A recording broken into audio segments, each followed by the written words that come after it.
49ers head coach Kyle Shanahan spoke with the media on Tuesday. He told reporters he was distracted by his phone and he was the one at fault in the car accident that occurred on July 14th.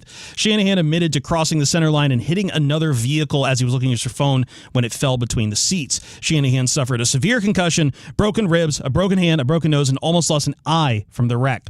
The Eagles made Jalen Carter the highest-paid interior defensive lineman in NFL history, signing him to a 4-year, $152 million extension. And speaking of history, the Browns made cornerback Denzel Ward the highest-paid defensive back in the NFL as sides agreed to a 2-year extension worth $62 million.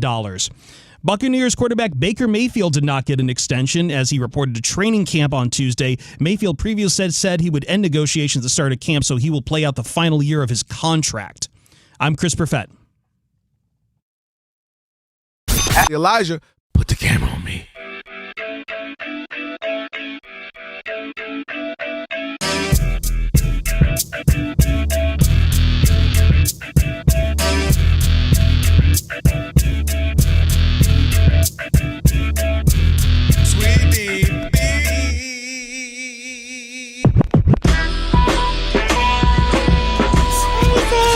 Can this sports writer and this sports fan share a radio show without driving each other crazy? Now, live from the Fox Sports Radio studios, here's Fox Sports Radio's Odd Couple, Rob Parker and Kelvin Washington.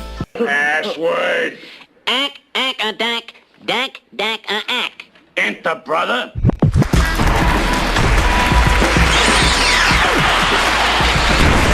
That's right. With that password, guess what? You now have full access to this very fine radio program for the next 3 hours. Not 2, not 3, not 4. Are you happy I wore a short sleeve shirt for you today? Not 6. Right? To be Arctic in here today. I know it'll be very cold. No matter how you listen in, Fox Sports Radio, foxsportsradio.com, the iHeartRadio app, Sirius XM Channel 83. Wow. And now, live on YouTube. We'll do it live. It. Do it live. I'll write it and we'll do it live. Do it. Say my name. Rob Parker. Hey, you know what? Say it again. Say Kelvin Washington. Wait a minute. Say my name. Hold on now. Rob Parker. All right, now say his name. Kelvin Washington. We are indeed the Odd Couple. It is a Trash Talking Tuesday. Woo! And guess what? Woo! You'll need our phone number because we are, without question, the most listener-friendly national sports talk radio show on the planet. Somebody Richard Mallard. Cavino. On the planet. Byron Bolaños. On the planet. Harmon and Husky. On the planet. Thank you. Thank you. All right, Chris. Chris, calm come down. on, Chris. The show just started. Relax. At least Come when on, Chris. people are still awake. I get it. Sorry about that, Don't Ben. be sending us no throwback pics of y'all, too. When he over here looking chiseled up. I know. You looking 65 pounds lighter. I know. That Rob, was and You Look gave, good right now. you gave those pounds to Rob G. You're all cleaned up. You look good. with the cut. Looking Yeah, good. cut looking Oh, good. thank Low, you, low man. cut. You got on a nice. For the most non-golfingest person I know, you got all the golf polos. on sale. Whenever I see one, I just grab it. That's a smart move, though, because now that I'm back out on the course, Rob G, I do need to get some new ones. And y'all, you and Monty Hush, talking about my orange sickle outfit I had on that day. There you go. All right, write it down. Committed to memory. 877-99 on Fox. For you laymen out there who can't figure out the letters and numbers, It's not trigonometry. 877-99-663-69. And if you hear feedback on the line, when you do call in, guess what? What's that? It's your own fault. It means only one thing. You forgot to turn down the radio. And if you call in here and have a problem with what we say to you, guess what? Tough, because Well, I'm talking to you the way I want to talk to you. Do you have a problem? Turn off your station. with all that said, always remember. The Odd Couple was filmed in front of a live audience. Sweet yeah. Let's go. Big show. Let me welcome in my co-host. He is Kelvin Washington. Man, I apologize in advance, Rob. I made a mistake. I was at home on the phone with Rob G, trying to be a good husband and father, and I start cooking, which is fine. So you ate? No. Oh, no. Don't get carried away. So but you I ate started already. making the salmon and these Brussels sprouts with the potatoes where I put the shallots with the garlic. God. Alex, you would appreciate this. Olive oil. But now I have garlic fingertips. And it won't go away. And every time I'm like, dang, I'm hungry. And I'm like, oh, because I got freaking garlic tip fingers, man. So, You all right? Okay. yeah, I mean, I'm going to have garlic tip fingers later on, too, when we, Remember, indulge. Rob, as long as it's just the tip, it's okay. Alex, What? only you could make garlic an innuendo. Or, as Larry King would say, What would he say? garlic. Garlic? Okay. You All remember, right. you remember those commercials? Mark and Chris got to relax already. Garlic. Give me a Rob one, and then I'm done. That's actually my favorite. Because what the heck were you that excited to laugh about? Like what? I like Mark's though. Mark's is great. Crazy. All right, Mark's let's get on the to this video with the 1 million views. You know, he's on that one. Was he? Yeah. He is. His laugh is. Oh, gotcha. Am I right? Isn't his laugh on that? Yeah. That wasn't a flex. I was just saying. No, it was a big flex. No, it wasn't a flex. No, it's a big flex. But I had to say. No, but it's like 3 days in a row. I had It's to like say Friday, what- Monday, Tuesday. What video we're talking about? That's all. What do other people get? I don't. Alex, you tell me. Other shows. Just give me some numbers. Oh, random nowhere numbers. close. 400? 1/10.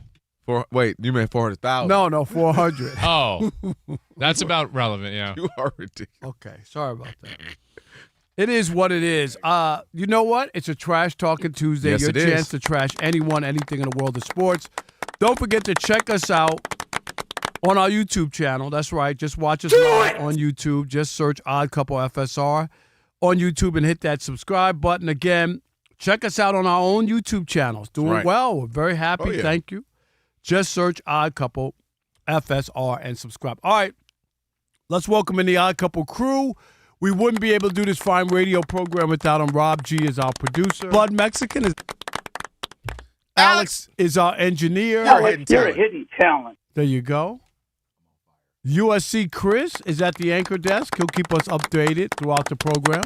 I know the horrors of garlic fingers too well. You know about that life, man. And onion fingers. Yeah, no, garlic's worse. No, much. I never much had worse. onion fingers. I had Funyun fingers. Yeah, shout out to Funyuns, though. Funyuns. Well, little Funyuns are Fago, good. you know that Detroit. I Faygo. I wish I would have been in the room when they came up with Funyuns. Like they were thinking about, we want to have like a fried onion kind of potato. Just chip, onion rings. Just right? onion ring rings. chips. And then somebody said, now how about Funyuns? Because they're fun. That's the writer in you. That's the sitcom Right? writer in Seriously. you. Yeah. Like somebody came up with that in the room and somebody said, Funyuns. And you know what they did? They screwed him over. I it guarantee is. you that person ain't getting paid now. They gave him a $500 check and they get no residuals. That's no- probably true. No, back end money on that. All right, one last thing, and let's go. I don't know. Is Elijah working, or do we know if it's Sagar? Is it Sagar? You can't just randomly. I can't see him. I don't know. I'm not sure. No one's I here. apologize.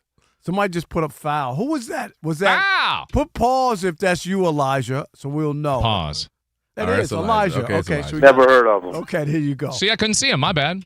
All right, and then Alex, like during the break, you could go out to the car and get the wings from Ralph's, and then You got Ralph no, wings? I did not. Okay. How dare you? Come on, man. right. Rob G, keep looking at the clock. Let's go, Rob G. Well, this is a story that's near and dear to my heart. Oh, yeah. Especially. You J journalist teacher, you. That's right, Rob G. Yeah, the longer this takes, I see now we're right on top 20. I get it now. I see. Before I was upset, but now I get it. You know what? You know what? That's because I know why we're not top 20. Okay. Because there's two black hosts on the show. How's that? I mean, Stephen A's up there in the top 3. No, Nah, I he said said two. two Oh, black I guys. said two. One. If there was just one. Hey, One they is say one is cute, two is all right Exactly. now. All right, All right guys. now. This story has been percolating for the last, 48 hours or so. Kyle Shanahan, as you know, Niners head coach, was involved in a vehicular incident 2 weeks ago, and somehow nobody knew about it, or at least they didn't report on it. For 13 days, people in the Bay Area just sat on this story, knowing that the head coach had been in a major car accident, had suffered broken ribs, broken nose, laceration to his face, 40 stitches. The list goes on. In fact, the police at the time said in their initial online posting that the other driver was at fault. Come to find out, Kyle Shanahan said himself, no, it was me. dropped my phone. I was looking for it, ran across the median and had an accident. And now we know because Chris Sims, who is now a member of the media but is a longtime friend of Kyle Shanahan, explained exactly why and how this story was kept under wraps for 2 weeks. Take a listen. I was sitting there every day after it happened going, is the news going to break today? Is the news going to break today? Is the news going to break today, right? I certainly looked at my wife a few times in the last 12, 13 days, and we looked at each other and we were like, hey, this is pretty amazing. It still hasn't come out. But I think when you get down into it, this is where, hey, being goodwill, treating people the right way, being successful, being powerful as the head coach of the San Francisco 49ers, but being a guy that everybody in the community likes and knows, and that's where Kyle is gifted and cool. His ability, just like you heard Chris Forrester there, to talk to people, whether it's, somebody really important or somebody down the totem pole a little bit that way. And I think, between that and the goodwill that he's worked up there in the San Francisco area, and the fact that, of course, like you said, I believe he was coming from a chiropractic adjustment when this all happened, so he was close to the stadium. And as you know, and we know, these organizations are tied into the police departments that are around the stadium and the facility and all that. So, with all that, I'm with you. I was surprised it took that long to come out as well. But at the same time, I understood it once I heard a few of those details that I just explained right there. Disgraceful. And you could get away with that in Santa Clara. It wasn't in San Francisco, a bigger police force where I think you'd have a harder time. I agree with that. Hiding a story like that. But Chris Sims, please. Chris Sims basically pulled his pants down, turned around, and showed his ass to let you know that there's nothing coming out of his mouth that he's ever going to be objective or tell you about the 49ers or about Kyle Shanahan. Because he basically said he's a friend, and even a guy who's supposedly a member of the media and is going to go up there and talk about everybody else and their situations was mum. Be damned. Seriously. And the police around Santa Clara in the stadium, shame on you. Whoever's in charge, the police chief, whatever, they all should have to resign their jobs for public safety. Those are public records. People should know when there's an accident. There's no way in the world that should be hidden. The police are wrong. This is why people don't trust the police. This kind of stuff. I told Rob G in the early meeting. Yeah. I said this went on in the 50s when Mickey Mantle was driving drunk for the Yankees and the police would get in his car and drive him home and not take him to the police station. That doesn't happen now. Right. Okay? But Chris Sims to get there. Oh, I've been waiting. Doesn't he work for Pro Football Talk? Doesn't he work for us? If you're Mike Florio sitting next to him, seriously, that's the freaking guy I want to be on my podcast with my website, Pro Football Talk. You have an exclusive story. And now he comes in 2 or 3 weeks later and goes, because Kyle Shanahan's a great guy, and that's why they held it a secret. What if he died? Are you kidding me? Bad all around. Especially the police and especially Chris Sims. I wouldn't trust that guy with anything, and I'm talking about for information or knowledge. Mike Florio, really? Mike Florio sat there and thought that was okay? That his partner on his podcast sat there and held that from him for 2 weeks? Wow. Good, Mike Florio.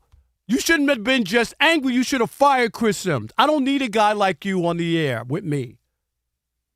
That is outrageous. Can you imagine, Kelvin? Ridiculous. No, it is ridiculous. I'm going to also add to you hit a lot of great points. Here's also why it's ridiculous. You know this. You and I talk about this. He is a public what? A public figure. You're the head coach of one of the biggest franchises in all of the NFL, which is the biggest sport in America. You know who I see at the bottom of tickers as I sit next to you every day? third and fourth string dudes that I don't even know. I see got into a car accident. Just wife had a baby. Got a new contract. Domestic violence. Jaywalking. I mean, everything comes across the ticker, and all of a sudden, a very prominent person in the NFL, a head coach of the San Francisco 49ers, gets into a horrific accident where he was responsible.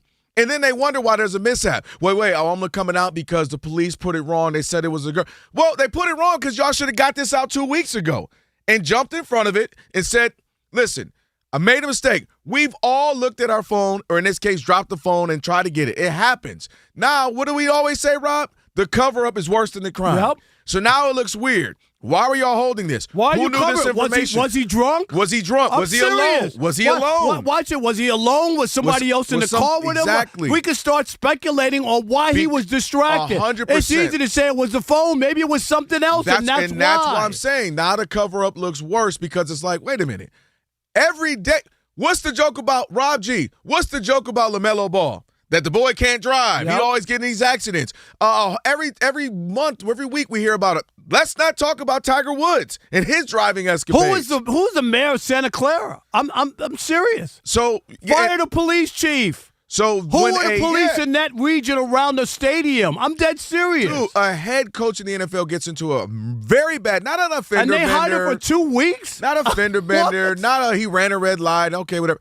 A horrific accident where the man is talking about I could have lost my eye, broken ribs, broken nose, 40 stitches, Rob, 40? And this last point, Rob, this is what makes you concerned when you see those images, remember, over the offseason, where it's all the coaches and all the reporters, and they're all hanging out, and they're all having beer, and it's a get-together thing, because it makes you like, dang, are people just not going to tell stories? Adam Schefter, he tweeted out his thing 1 minute afterwards, which means after it was released, which means there's no way that story comes down, and then he's able to put a story together in 1 minute. In 1 minute. So that means that he knew and held on to it. Again, this is why a lot of these guys, man, I'm telling you, you got to mark these guys. They're all in bed. They're all compromised. Chris Sims told you, I'm a compromised football analyst. I'm too close to the situation. I can't be trusted. For his friend, he can be trusted. But for you, the consumer, and for you, the viewer, and you, the listener, you can't trust Chris Sims. He's already come clean. He's told you. Talking about him and his wife. Oh, I can't believe it hasn't come out yet. And can Rob, you imagine that? What bothered That's me, how embarrassing to come out and even talk about that and say that. Last point for me, what also bothered me was the selling point of he's a good guy, and it just shows you. So some of these players are amazing men. Amazing people, but they got in an accident and it's reported. Or they're amazing men and good guys, and they, whatever the thing is. They got into a fight at a bar. Whatever this ain't the thing, 1950. This isn't he's a nice guy, so that's why nobody said anything. No, he's a head coach, and they always preach accountability. They always preach being leader of men, and he gets in an accident. We don't find out for a couple weeks, so much so that a girl's reputation could have been damaged because it gets out the wrong way because they don't tell us in advance, and it made it like the girl did it when she didn't do it. He hit her. All right, we want to hear from you. 877-99 on Fox, 877-996-6369. How appalled were you by the media cover-up of Kyle Shanahan's car accident? It is The Odd Couple. This is a damn radio show, not a podcast. We heard Tiger Woods accident in the first 5-10 minutes. Exactly. Call in. We want to hear from you. We want to hear your thoughts. It is The Odd Couple on a Trash Talking Tuesday. Rob Parker, Kelvin Washington. And you know what you need to do. Stick and stay. Especially if you think it's time that we have accurate information on the time it happens in the US of A.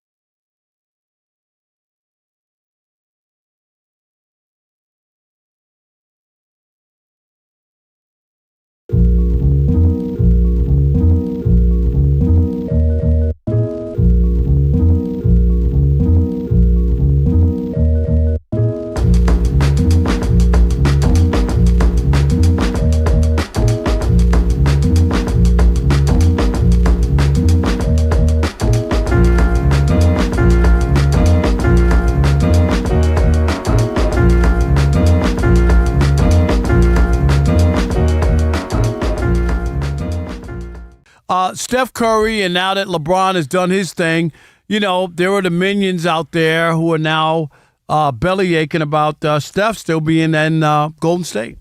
That's right. There has been a couple of reports coming out from very reputable reporters that have people's panties in a bunch about what's going on with Stephen in the Curry. Front and back. I just want you to know. State. Yes, sir. It got started on Friday when longtime Bay Area reporter Tim Kawakami said on the radio I've known Tim for 40 years. Yeah, he's been up there He for don't a long return no time. text, but we like him. He's What? cool. He won't hit us back? Never. Make it happen, Rob. Yeah, Dude, you know people. I know Kawakami. What? Yeah. Tim, what are you doing to us? It better not be because it's you. No. It probably is. Hey, I'm the producer of the Icon, Rob Parker. It happens more than you think. Hey, Rob G, don't pull the curtain back. Don't pull the curtain back. What you doing? Pay no attention to that producer behind the curtain. So he was talking about what's going on with Steph Curry and his future. Because, of course, they missed out on LeBron James. They missed out on Giannis. They missed out on Jaylen Brown. They missed out on every major star that they were allegedly involved with. They couldn't land. And Kawakami said that he spoke to Joe Lacob and that Joe Lacob wants to build the next team after Steph Curry, that he has a keen interest in. I'm going to show, this organization is going to show what it can do with Steph Curry and then after Steph Curry. So that alone got people's ears perked up. And then over the weekend, Marcus Thompson, friend of the show, he's been on a couple of times, said that he already knew, and Steph Curry kind of already knew, before LeBron James made the decision that he wasn't coming to Golden State. And that, according to Thompson, Steph Curry is, quote, probably a little tired of the star chasing. So, guys, now that the Warriors keep missing out on players, whether it's because they can't make the deal or, as Kawakami suggested, maybe they just won't make the deal. They don't want to put all their eggs in one basket for a 2-year run with Steph. What does it mean for his future in the Bay Area? I got news for Steph Curry. Are you ready, Wait, Kelvin? what is it? Is this on? It's on. Steph Curry, do not buy into this hoopla and all this talk. We want you to be the anti-LeBron. Don't go running around chasing it. I don't want to see you in a Washington Wizards jersey, just like I didn't want to see more Michael Jordan in one. Do it your way. Steph Curry, I want you to be Derek Jeter, not LeBron James. Derek Jeter didn't, at the end of his career, want to keep playing and go somewhere else to keep playing and all this kind of stuff. No. He only wore the Yankee pinstripes. You're a Golden State Warrior. Start, finish, win, lose. You don't need to chase anything. Think about this. LeBron has been on 1 million teams. He's got 4 championships. Steph Curry's been on 1 team. He's got 4 championships. The only thing LeBron has more than Steph Curry is frequent flyer miles. Nothing else. Steph, be the anti-LeBron. During the quote-unquote LeBron era, you matched him in championships, and you didn't lose as many times as he did. You don't need to go anywhere. Finish your career with grace and style, and let the people of Golden State love on you and tell you thank you for an unbelievable career. You don't need to win every single year to justify what you've done. Anybody telling you that, oh, you can't want to waste Steph Curry. You can't waste Steph Curry's career at this point. He's already 4 championships. I think you would take that. I think most people would take that. Come on, man. Don't do it. Don't follow suit. Don't be LeBron James. Be your own dog and continue to stay there with the people of San Francisco, Oakland, the Bay Area. And remember, that's where you came from, and that's where you should finish. Steph doesn't have to. You're right. Steph Curry doesn't have to. He's playing with house money at this point. Steph Curry was not highly recruited coming out of high school, thought he was too small, too frail, goes to Davidson, eventually starts to ball out, and then we all, oh, wow, we see him in the tournament. We say, man, this young kid's all right. The expectation was probably, an all-star once, twice, but nothing more than that. And he ends up being the first ever unanimous MVP, 2-time MVP, as you mentioned, 4-time champion.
It's your boys, the Odd Couple, Rob Parker, Kelvin Washington, on a Trash Talking Tuesday. Ephraim Salam on the way in about 5 minutes or so.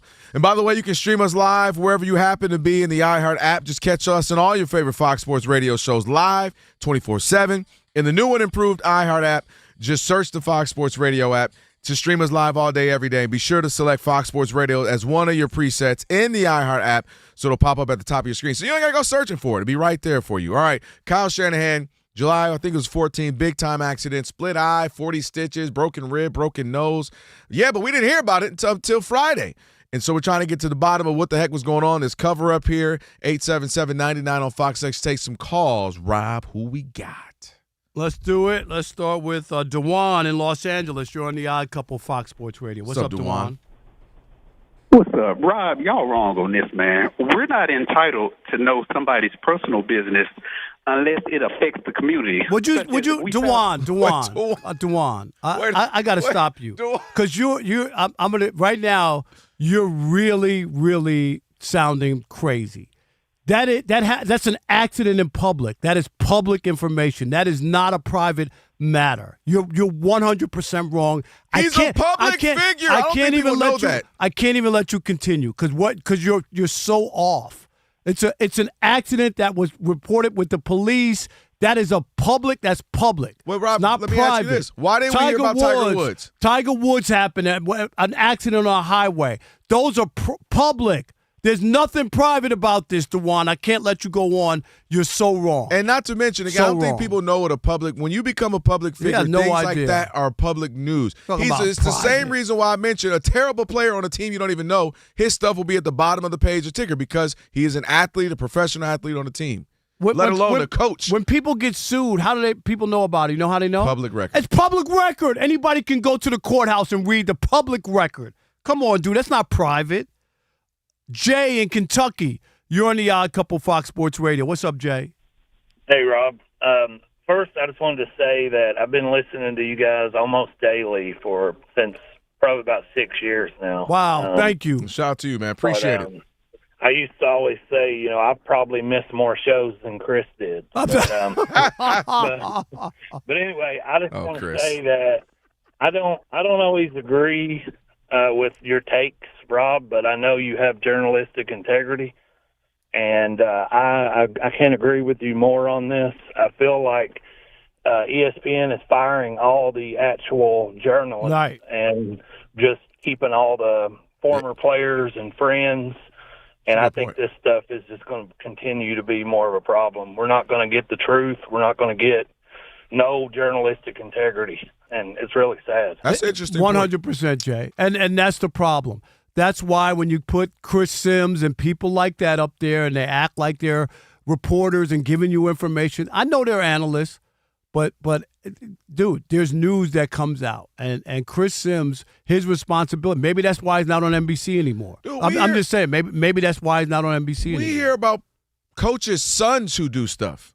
You know what I mean? His son got in a car. His son caught with drugs. Andy Reid's son. We just heard Eric Bieniemy's son got detained for shooting his mother. And why would we hear about a That was coach? in their house. Was that private? Yeah. No, it's not private. The police were called. It was private. DeJuan, I can't believe you called up here with that. Andre in Massachusetts, you're on the Odd Couple Fox Sports Radio. You know my head's about to explode. How you doing? Thanks for taking the call. This is all the way wrong on a number of levels, and we have to touch first of all the bases. First of all, there's no doubt about it. Kyle Shanahan, you're a public figure. The fact that he's respected so on and forth, I'm going to get to that in a second. But the reason we know who Kyle Shanahan is because he's this multi-million-dollar coach that's supposed to be the boy wonder and do all these tremendous things. That is not a rationalization for why you don't talk about this. That's why you should be talking about this from the outset. The fact that it's been a fortnight and all of the major we are living in the information age. Okay, there are kids in that community that knew about this. Okay, but as well as everybody else. Right. The fact that it's been kept under wraps, again, just from equity, public safety standpoint, is atrocious. Now, my second point. Okay, had this been Mike Tomlin, would we have waited 2 weeks? No, listen, Dre. We said the same thing off the air here. If that was Brian Flores, Mike Tomlin, and ain't too many other brothers in the NFL to even reference. Mike Tomlin ain't even in the NFL anymore. But you're right, 1,000% right. I don't know if we still got Dre. And to Dre's last point before we go to Chris, Mike Tomlin's not even in the NFL anymore, and I guarantee you would have heard about Mike Tomlin. He's not even in the NFL, let alone a current head coach of a big-time team in the NFL. USC Chris now getting you updated. Ephraim on the other side. Yeah, guys, I got to say, too, this kind of also feels real bad as far as, local journalism, too, because papers out there, they got Metro desks, people whose entire job is supposed to go out to find these filings, to check in hospital intakes, to try to find a famous name like this, too. And, this was in Santa Clara, right? But this is where Chris said, well, he's a good guy and the community loves. Okay, so are some of these players who get in accidents. Their stuff comes out. I don't even think you need to go to Mike Tomlin. Just, this couldn't happen in Chicago.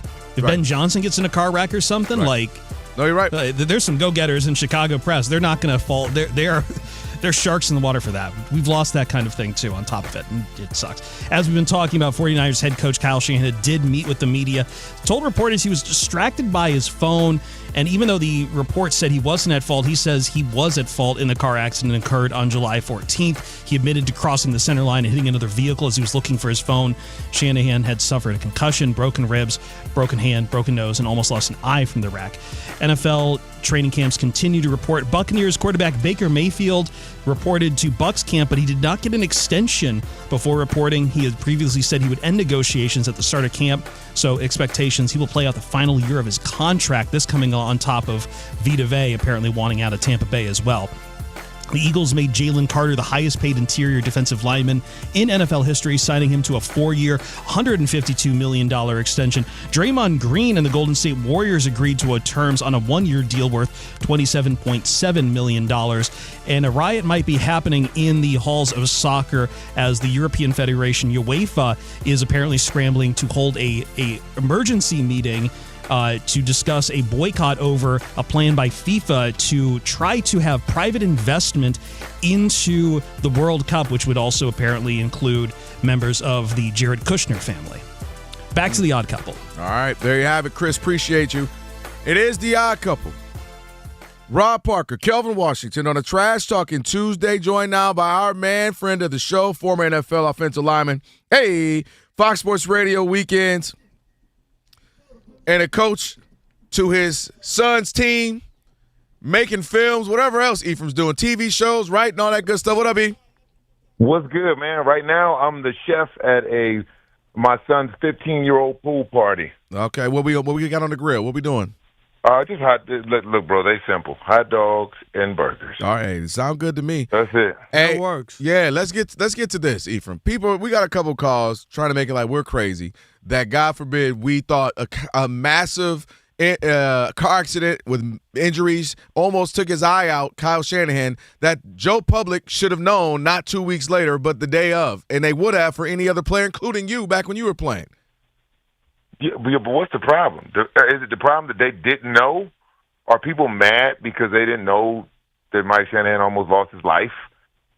Yes, I'm saying that the outrage for me is the outrage glosses over that we almost lost one of the bright young stars and coaches and a close personal friend of mine in Kyle Shanahan.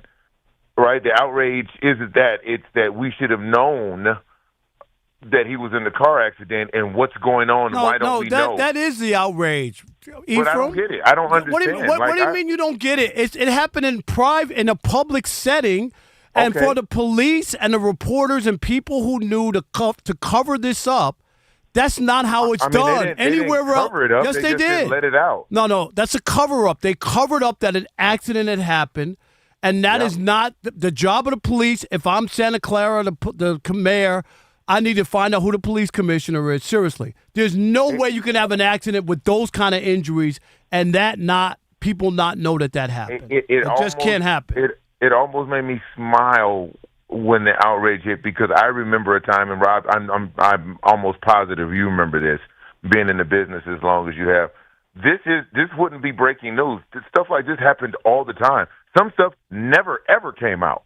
Right? I played in the era where if you got a speeding ticket or if you got pulled over by the police and you were like, I'm trying to get to the Ephraim, hotel. this was a car accident with somebody else involved. I'm sorry. It ain't the same as a speeding ticket. It's not. Did the other person get hurt? Did he kill somebody? Or like what? I don't. This is my issue with it, Ephraim. I'm not saying it, and this is what I told Rob G. The cover-up is what makes it strange because, to your point, listen, he cut the brunt of it. Obviously bad. He talked about he almost lost his eye. My biggest thing is you talk about it, you announce it, he says, hey, I was stupid, I was playing on the phone or trying to grab my phone. Other people we've all been there. But to cover it up and not talk about it, and then when you know, tickers show guys way less notoriety than him. We hear about it all the time. This person did this person got in trouble. So now a massively big, prominent coach does it, and we don't hear about it for 2 weeks. And that's strange that we know reporters were sitting on it. That's the issue. And then Chris Sims has the nerve to go on sit next to Mike Florio and basically brag that he knew for 2 weeks. I would have fired him right on the spot. He's a good guy, though, if I was Mike Florio. Look, I share your as a member of the media now. I share your sentiment, but as a former player, I smile a little bit inside because it makes me want to go play for San Francisco. Because they obviously are following the old school rules of we're not going to do anything unless somebody dies or, of course, something, horrific or tragic has happened to somebody else or anything like that. I get it, but it makes me remember the time. And this was a time. It was a time. I don't disagree. I believe that. I definitely believe Dallas Cowboys. Have you ever seen the Dallas Cowboys documentary? Ephraim, you lived the Tiger Woods. Every time he got involved in an accident or his wife is swinging a golf club on him and the police are called, those should be reported. Those should be reported. Those should be reported. And every time I see that, I was like, man, I remember when I say it all the time. But that's just because I'm jaded that way. I know what that is. But that's why I'm Ephraim, and I know you've been in this business for a long time. Yeah, that's the issue I have with former players is that you're compromised and you can't help it. But you're compromised, and you're absolutely right. And I'm just keeping it real. I know a lot of guys who are in the business, and I'm serious. But you're compromised because Chris Sims. We see the other side. We've been on the other side, so it's hard to. Then you shouldn't be doing this. You shouldn't be doing this. You shouldn't be in this. No, you shouldn't. Yes, you can. No, that's not true. Because once you take on this job, you can't hide from people. If you can't rip or talk about somebody or Kyle Shanahan. All right, you say he's close. He's one of your friends. That's fine. Yeah. He's also had 3 of the biggest collapses in Super Bowl history. All right, so I get it. And if you can't say that and talk about that stuff, I'm just saying. But I have. I'm very critical of not only my friends, my colleagues, all of that. I'm very critical of athletes in this sports space as someone a part of the media now. I am. There is no. I'm not skirting around any issue. I've always stood on my, opinions, my beliefs, and I'm hypercritical of athletes. When somebody does something stupid or dumb, I'm right there. I'm on it. I understand. The only thing I said about this is it made me remember a time where stuff like this happened all the time. That's what I said. Ephraim Salam on with the odd couple on a Trash Talking Tuesday. Let's switch gears a little bit. Baker Mayfield betting on himself. We're going to talk a little bit about it later on in the show, but just your thoughts on him being going to play this season out and then be an unrestricted free agent. Look, man, if you're not getting the money you want and you bet on yourself, there's been multiple cases of it working, right? And then there's cases where it backfires. I think Baker Mayfield,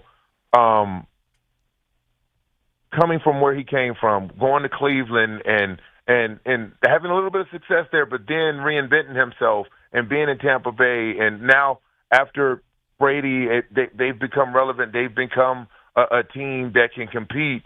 And I believe it was either last year, the first half of the season, he was in the MVP conversation, and then a lot of injuries and all of that really, sidelined the momentum that they had. Look, the best way to do it is to bet on yourself, okay? Now, it would be nice to have that security, but if that security doesn't come with the number that you think you deserve, then 1,000% bet on yourself. And I'm okay with it. I'm okay with show and prove.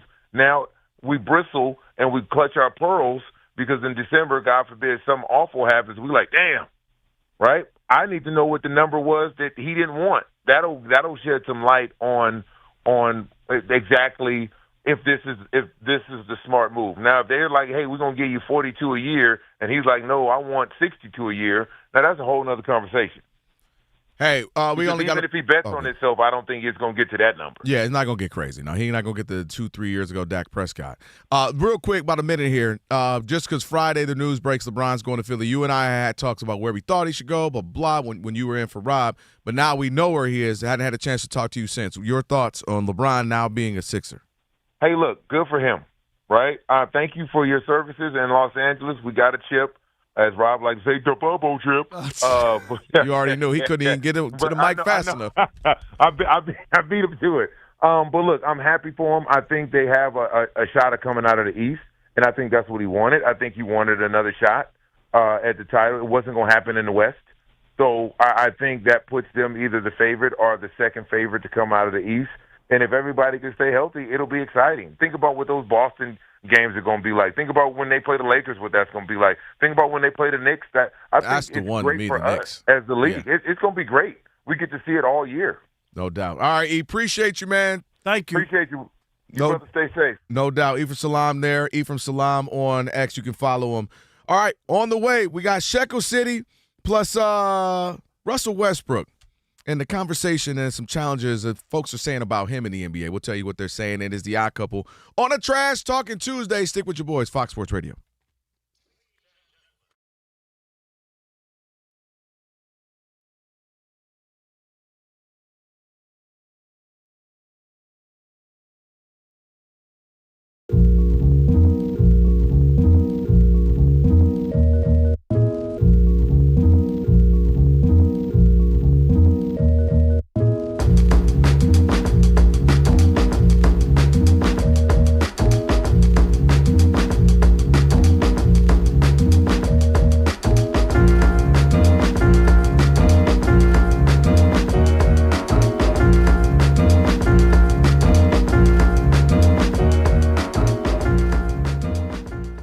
Rob G, with the LeBron announcement, there was also some pushback on one Mr. Charles Barkley. Man, it sure was terrible. Terrible, and really bad. No, Charles Barkley, friend of the show, on Friday after the LeBron news broke that he was taking his talents to the Philadelphia 76ers on a 2-year veteran minimums contract, jumped on with Stephen A. Smith, another friend of the show, to discuss his biggest issue with the Kings' latest decision. Take a listen. Well, I think, number one, it would be incredible. But the number one knock on LeBron for older guys like myself has always been, yo, man, you always stacking your team. He stacked it in Miami. He stacked it in Cleveland. He stacked it in L.A. Now he's stacking it in Philly. So that, to me, I'm going to still have the same criticism I've always had. He's always stacked his team. My only thing about this, like, I'm not going to act like his teams haven't had some talent, but, Rob, you've been covering the league for years. Every team that wins historically has had a bunch of talent. And I look at it like this. When you talk about, I brought up earlier, we were having a conversation about, you look at Magic Johnson. Kareem Abdul-Jabbar had won in Milwaukee, but then it was struggling, winning, playing very well himself. But then he gets Magic, and then they eventually will get James Worthy, and they would go on a run and win some more rings. You get Bird, who ends up on the Celtics, one of the iconic teams of the NBA. You get Kevin McHale, you get Robert Parrish. You have, of course, Red Auerbach doing great things, and all of a sudden you're winning, and you kind of create the history and the legend of Larry Bird. And my thing is, when I look at what LeBron coming into the league, Cleveland obviously had the number one pick for a reason. They were bad, and they would continue to get bad. They didn't have pieces around them. And then as we start to yell, well, you ain't got no rings, you ain't nothing. So I admit, going to Miami was where he said, hey, let's go form a team right there. Me, you, Wade, and Bosh, whatever, let's go form this team. But after that, I do think we're overselling the idea of the stacked team. You go back to a Cleveland team, which a young Kyrie, who they weren't doing anything, and Kevin Love, Kyrie was his first overall pick. Come on, man, that's not making. And they weren't winning. No, I'm not. If they didn't have Kyrie, he wouldn't have gone back to Cleveland. I'm not disagreeing. I'm saying, but the idea that he's just going on like the difference between a Kevin Durant. Kevin Durant went to a team that already won a championship, a team that already was They had a Kyrie's young team here away. in L.A. with a lot of young pieces, and LeBron didn't How was that stacked though? I'm really asking. But he didn't wait. He wanted to go get that. Let's go get Anthony Davis. Let's go do this. Let's go do that. Right. And That's what I'm saying. What I'm saying is he made some moves to get a better team, but I'm saying too, coming into it where everybody doesn't have the luxury. Kobe Bryant was, let's just say, drafted by the Lakers. We know it was Charlotte they traded, but basically drafted by the Lakers. You have Shaq already there. Within a couple years, Phil Jackson, and then they start to build around. And you guys have an amazing team, and I'm just simply saying everybody doesn't come into an ideal situation, Tim Duncan. I come in, you got David Admiral, then all of a sudden you got But he had the Admiral there. Very seldom do you have a player of that ilk and you get the number one pick. Right, but that's what I'm saying. LeBron didn't walk into that. He walked in to go dragging a team to the finals with Boobie Gibson. Stop. They won. Rob G, can you look how many games they won that year? Can you stop? They make it like the team was. They won 60 games. Have you heard Boobie himself talk about it? Yes. He said himself. I don't know how this man dragged us there. How they won 60 games? How they won 60 games? His name is LeBron James? No, well, so what? So he won 60. Would you have if they had won that championship, would you have not counted it because they weren't that good? No, I would have. Oh, okay. It would have been an extreme example of how great he was. It's just ridiculous. At 22 the years idea old. They got to the finals. They got swept, and you got to come up with a reason. No, I'm saying the 22-year-old dragged that team. Come on, Rob. That team wasn't. That team was not a great team. Does it count as a loss or not? Yes, Okay, absolutely. But what I'm saying is the idea, and then for specifically Charles Barkley too. Charles Barkley, again, you come in to Philly with Dr. J, with Moses Malone, with guys on your team. Y'all don't, produce. Obviously, you don't win. They had won in 83. They don't win with you. Then you go to Phoenix, where, again, they have Kevin Johnson. They have Dan Marley. They have a bunch of other great pieces around there. You have an MVP season. You get to finals. You run into Mike. Then you go to Houston, where they had already won a couple. You said, let me jump on there and see if I can go get me a ring. That wasn't the same. But I'm saying he did the same thing at a younger age and still prime. So the idea that what was LeBron supposed to do? Go play with the Utah Jazz? Like, I'm going to go play with a good team. Play for the Utah Jazz is that this has been LeBron's MO, is that whenever he loses, he doesn't have enough. This has been the whole thing. Oh, LeBron's got to go, but you got to go get him players. It's not fair to have him play without whatever. The Lakers, if he would have come here with the young guys that they had, and they had some really good young players, right? They could have kept. I remember when Kyle Kuzma was on the do not trade list. And who else am I thinking who went to Toronto? Well, they had Jordan Clarkson, they had Brandon Ingram, they had Brandon Ingram is the one I'm thinking about. What's your boy Lonzo? Right, they had this was supposed to be this team they're going to develop. They finally got some young players. LeBron comes right away after they don't make the play. He don't want to be here. He don't want to wait for anybody to develop.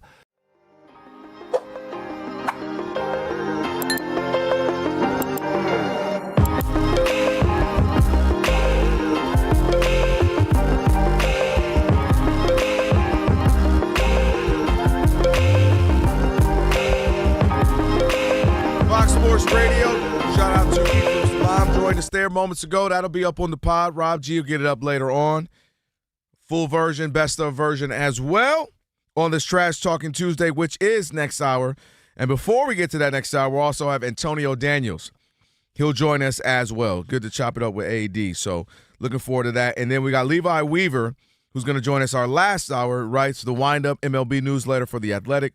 We'll talk some MLB with Levi. So a lot to get you left on this Trash Talking Tuesday. Right now, it is time for Shekel City. Welcome to Shekel City.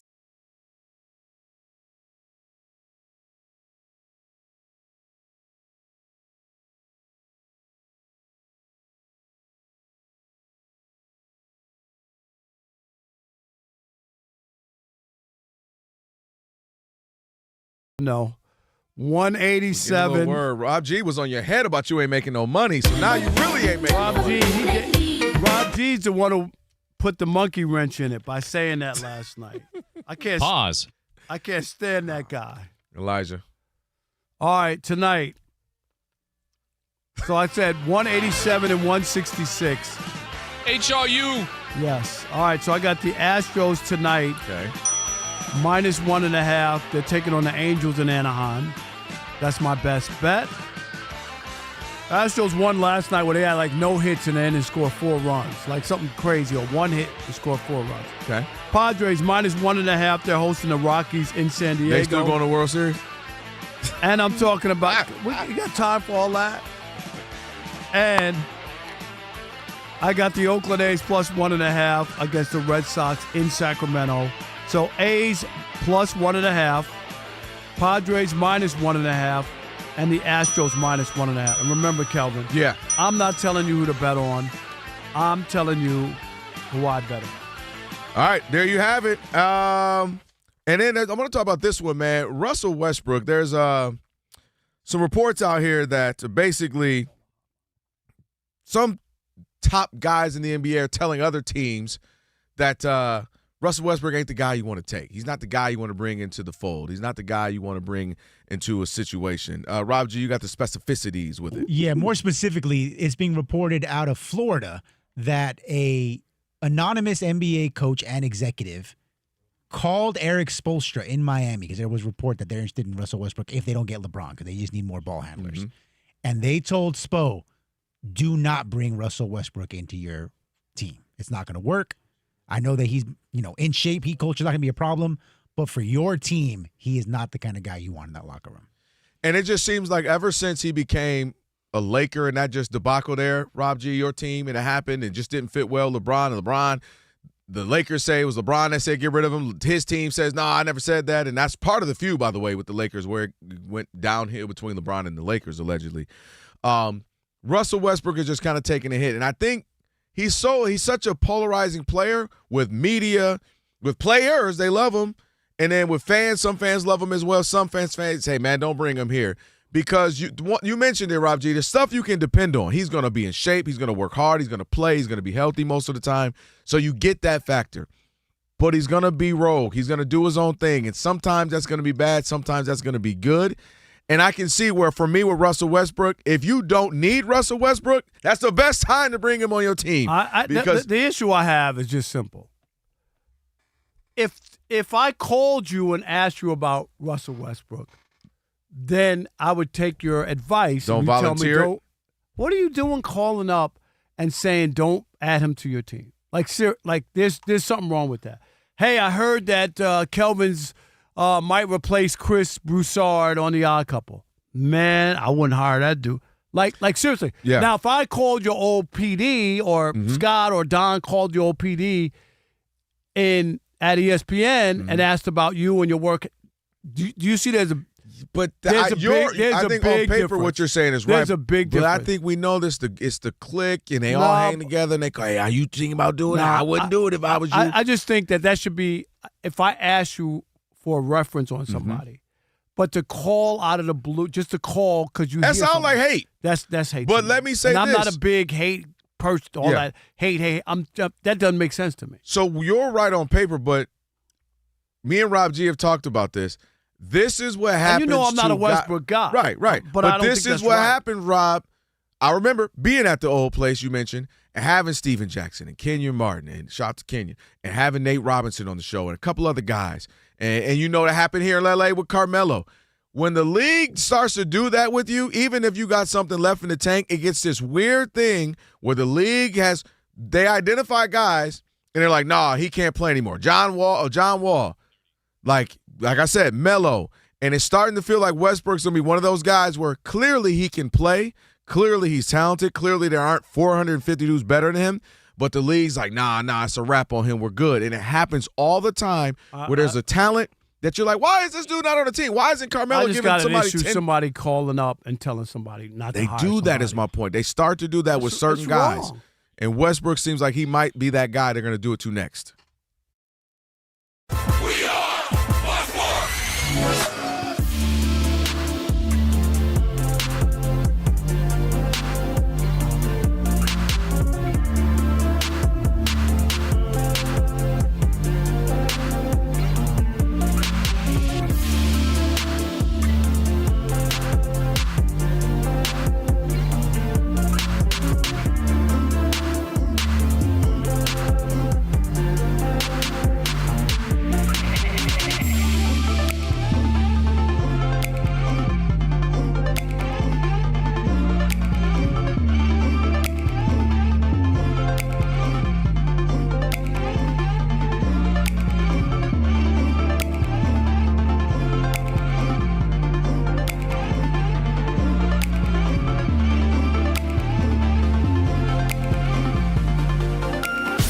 Just to put a cap on it from like a Cleveland perspective.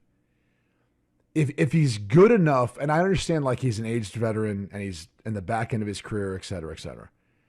If he's good enough, though, to go somewhere else, where you're talking about the team that's going to be in contention to win a championship, then he would have been good enough to go to Cleveland. Is the mindset of a lot of the fans there. That this isn't him like limping through the finish line. This is him joining what he feels like is the best team, the best chance for him to chase and get rings. That's what this is ultimately about. You think Cleveland gives them a better chance than Philly? I'm not debating that. Oh, what I'm saying to you is where I think Cleveland fans or Cavs fans feel upset by this is the fact that, like, if he was to, after the next 2 years, come back and sign a one-day deal to quote-unquote retire in Cleveland, just kind of hits different, right? Like when that stuff happens, it's obviously a formality. No one's really paying much attention. But the truth is, when you do something like that, I think it's even then a little bit sour for Cleveland fans because you did have the chance to come back one last time. You did have the chance to come document the end of your career, trying to go get those championships and doing it with the team that brought you there, doing it with the team that you brought a championship to, and creating that storybook ending. But instead, you go to Philly, where there's really nothing there.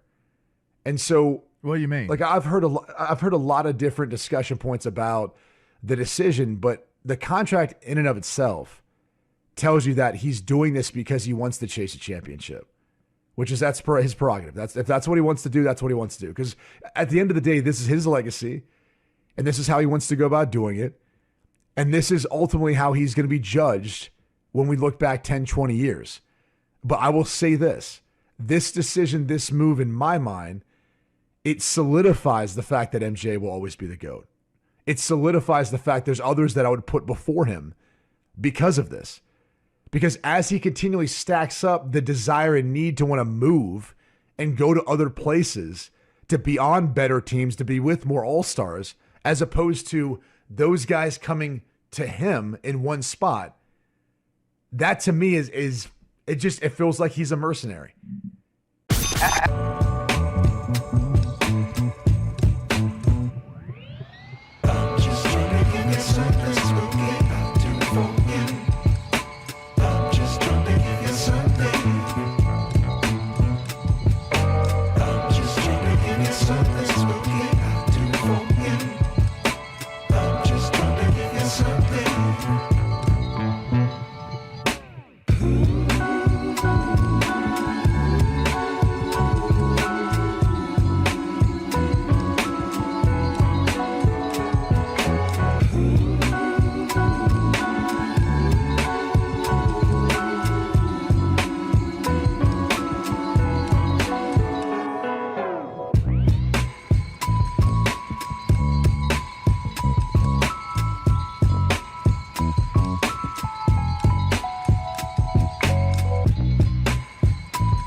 Buccaneers quarterback Baker Mayfield reported to camp for the Buccaneers on Tuesday, but he does not have a contract extension. Mayfield previously said he would end negotiations with the team at the start of camp, so he will play out the final year of his contract. The Eagles made Jalen Carter the highest-paid interior defensive lineman in NFL history, signing him to a 4-year, $152 million extension. 49ers head coach Kyle Shanahan told reporters he was distracted by his phone and he was the one at fault in the car accident that occurred on July 14th. Baseball scoreboard, the Diamondbacks with a 5-0 lead on the Pirates top of the fifth inning. Tigers taking it to the Orioles thanks to multiple home runs, 8-0 bottom of the fifth inning. Marlins getting out to a 1-0 lead on the Phillies bottom of the fifth inning.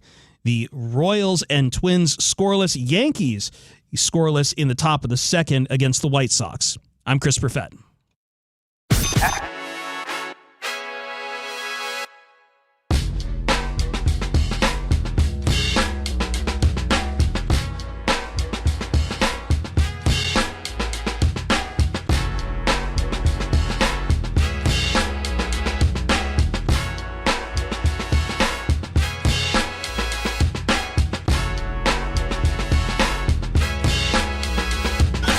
Can this sports writer and this sports fan share a radio show without driving each other crazy? Now, live from the Fox Sports Radio studios, here's Fox Sports Radio's Odd Couple, Rob Parker and Kelvin Washington.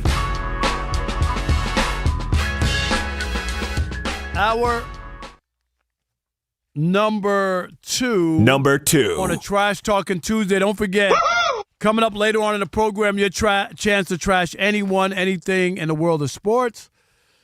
You'll have 30 or 40 seconds. We will not, N-O-T, interrupt you at all. And it's your day. Trash Talking Tuesday. That's about 40 minutes away. Be sure to check us out on YouTube. That's right. You can watch us right now on YouTube. Just search Odd Couple FSR on YouTube. Hit that subscribe button. You'll also hit the thumbs up icon and comment away. Again, we're on YouTube,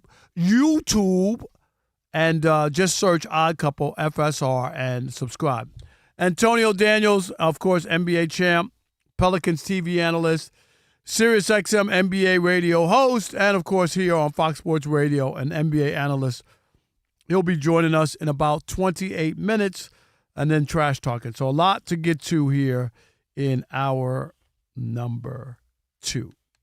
Rob G, Baker Mayfield news. Baker Mayfield, Rob G was wrong about Baker Mayfield, which is fine. I was right about Baker Mayfield, as evidenced by this upcoming story. No, you were not right. I was so right. I can't turn left. Because what was his? He was out on him, right? No, that he was going to be. That he played his last game. He was going to be out of the league, and he was going to be on the that was SEC like network 5 years ago. Listen, I know I done had a few bad takes. Rob G, you be having some bad takes. Bad ones. He picked the Giants one year. He picked the Jets another year. Yeah. I mean, like Rob, you picked the Bucks this year, and they were the worst team in the league. No, I didn't. Yes, you did. There were injuries though.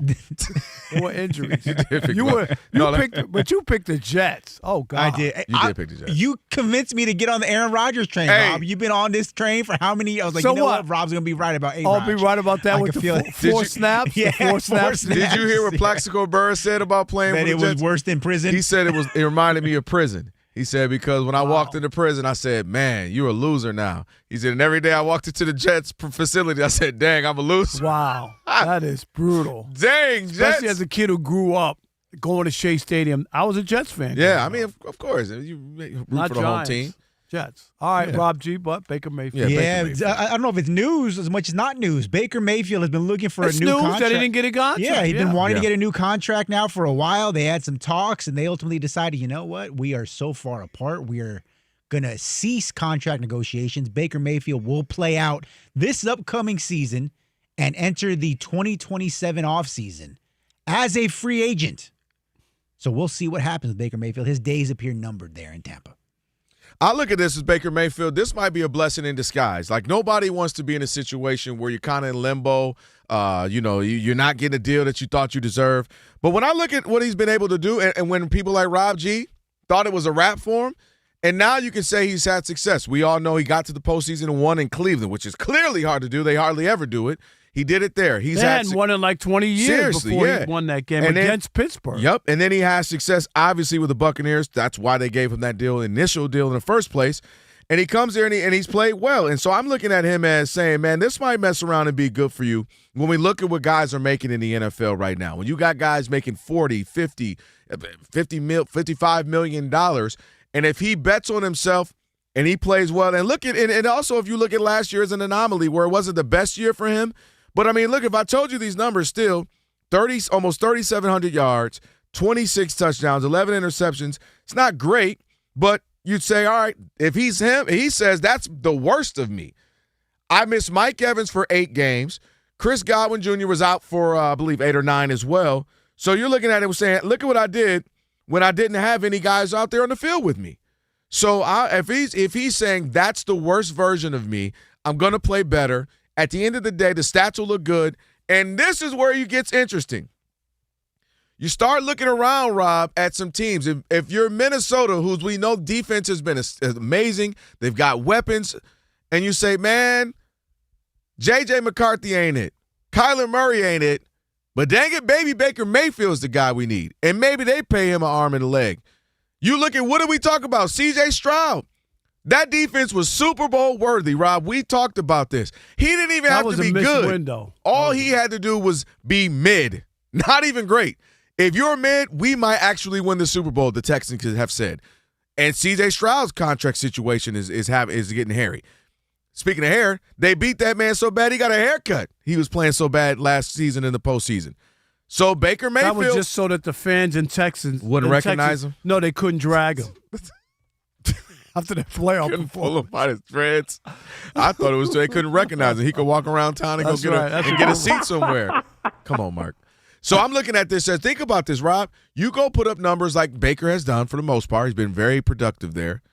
You go get somebody paying you $50 million, and maybe it's the Texans. Now you go to a team that's got a crazy defense, a good coach, and all of a sudden now you have Super Bowl aspirations. Or like I said, you go to a Minnesota or some teams that are right there saying, man, if we could just tighten up this quarterback. Or maybe you become the face of the Pittsburgh Steelers. Obviously, Aaron Rodgers has come out.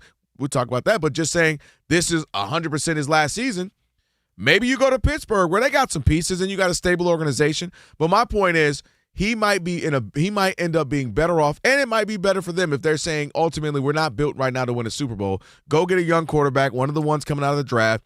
Have a team where you don't have to pay him for 4 years or so, and you can build around that. So this can work out for both he and the organization, but he absolutely can get paid a bunch of money and end up on a team that has a Super Bowl chance if he goes elsewhere. Think of Sam Darnold, where you go Minnesota is already a good team, but then you end up with the Seahawks. Now you got a Super Bowl ring. I think once again people have made a mistake with Baker Mayfield. Mm-hmm. The Browns did it. He played when he was injured, had a down year, played through it, and they held it against him, which I tell people all the time. Don't play unless you're healthy, because they'll use it against you. Because they'll use it against you when they need to, and it's just not fair. He was hurt that year. He won their first playoff game in about 20 years. The next year he plays hurt, and they use it against him, and then they get rid of him, okay? Here's a situation where he just laid out all the people who were hurt and banged up or whatever, and it was a bad offense. I'll give you that. It wasn't good, right? Mm-hmm. And here you are, you're going to use that, not the last couple years where he was tremendous, but last year, and you're going to use that as your scale. If you're going to do that, yeah, you're right. Baker Mayfield might wind up somewhere else in a better situation. You just mentioned Pittsburgh. It could be. Mm-hmm. Be the face of the franchise now. Because you got one more year. Mm-hmm. Aaron Rodgers, he's retiring. It's going to be it. That job is going to be open. And I just think that they've underestimated him. Baker Mayfield has done a good job there in Tampa. Yeah. And there's no reason why you should not want him. And I get it. If you want to believe that there's somebody else out there and you can figure it out, that sounds good. Half the league needs quarterbacks. Half. Dude. Half the league would easily replace the quarterback that they have if somebody better showed up. That's how bad it is. And that's a position where, again, he's right, upper, kind of that next first, like if you got the first 10 you take, he's that next couple of guys right there. And again, you could end up on a very, very good team that just feels like they need a quarterback. You know what I mean? Like we're just right there. We just need a tweak here or there, and all of a sudden we could be doing something. So, again, I look at some of those teams. And, I mean, even we'll see what happens with the Jackson Dart. You know what I mean? We don't know. He looks like he might be their guy, but we don't know that. And there's a bunch of teams. I don't know if he can stay healthy. That's my thing. You know, him and Scatterbo out here doing backflips in these streets. But I just look at a scenario where there's a handful of teams that could use a him that feel like we're that kind of guy away. And if you look at the going rate for a guy his caliber, upper 40s or low 50s, you know, when you're looking at the quarterbacks, what they're getting right now. So that's a good thing. For me, I'm looking at it best of both worlds. If you're Baker Mayfield, this is a chance for the best of both worlds when you're looking at what guys are making. So I'm looking at it right now. If you're Baker Mayfield, Jordan Love is making $55 million. You're saying, well, what has Jordan Love done that I haven't done, right? The first handful of guys make sense. Okay, obviously Patrick Mahomes, Dak Prescott, even though his $60 million is crazy. Joe Burrow, he's been to a Super Bowl. Obviously, it makes sense. And Josh Allen is an MVP, so it makes sense. But after that, if I'm Baker Mayfield, I'm looking at why is Trevor Lawrence making $55 million? Why can't I? Because he had that one comeback against the Chargers. And ain't done much sense. You know what I mean? I'm looking, like I said, Baker Jordan Mayfield Love won a making $55 playoff million. game. I know. Exactly. I'm with you. I'd have no problem. I don't understand. Now, I'm not. One thing I will agree with is stop paying everybody 50 and 60 just because somebody did the next man up. It should be off of stats and where he fits in with your organization, and pay the guy a wage that's, you know, for his talent and for your organization. But not automatically because somebody else is making 50 that you got to pay Baker Mayfield 55. I'm not in that school. Deshaun Watson is still up here in the top like 10 or 11. $46 million for Deshaun Watson. Crazy. Daniel Jones, $44 million. Daniel Jones at 44. I just threw up in my mouth. Sam Darnold making 33. That might be a That's how robbery. bad it was. And obviously everybody's favorite quarterback, Justin Herbert, is at 52. My point is, if I'm him, you play well. And you mentioned it. I'm gonna throw this at you too, Rob, just to back up kind of what we were saying. The year before, last year, we mentioned Godwin out 9 games, Mike Evans out 9 games, your 2 receivers, your stars, you still put up solid numbers. The year before that, when you have most of your guys with you and you're playing well, he throws for 4,500 yards, Rob, 41 touchdowns, and 16 interceptions. No, he had a great year. So my point is, if I do that again, I'm going to get paid. And like I said, I might be on the phone with the Texans. Y'all need me? Steelers. There'll be jobs open. Texans, Steelers, and if it don't go well with Kyler Murray with the Vikings, y'all need me? I'm on a championship caliber team making $50-something million, and Baker could win in this. All right. Out with the old and in with the new. We'll get to that next. It is The Odd Couple on a Trash Talking Tuesday. Don't forget that's coming up in about 30 minutes. Rob Parker, Kelvin Washington, right here on Fox Sports Radio, and you know what you need to do. What they need to do. Stick and stay. Because Rob Parker might have actually paid up on his bet. Wait a minute. Are they here? Snap. Do we We'll know? check. Did you bury the headline? Yes. All right. I'm broke now.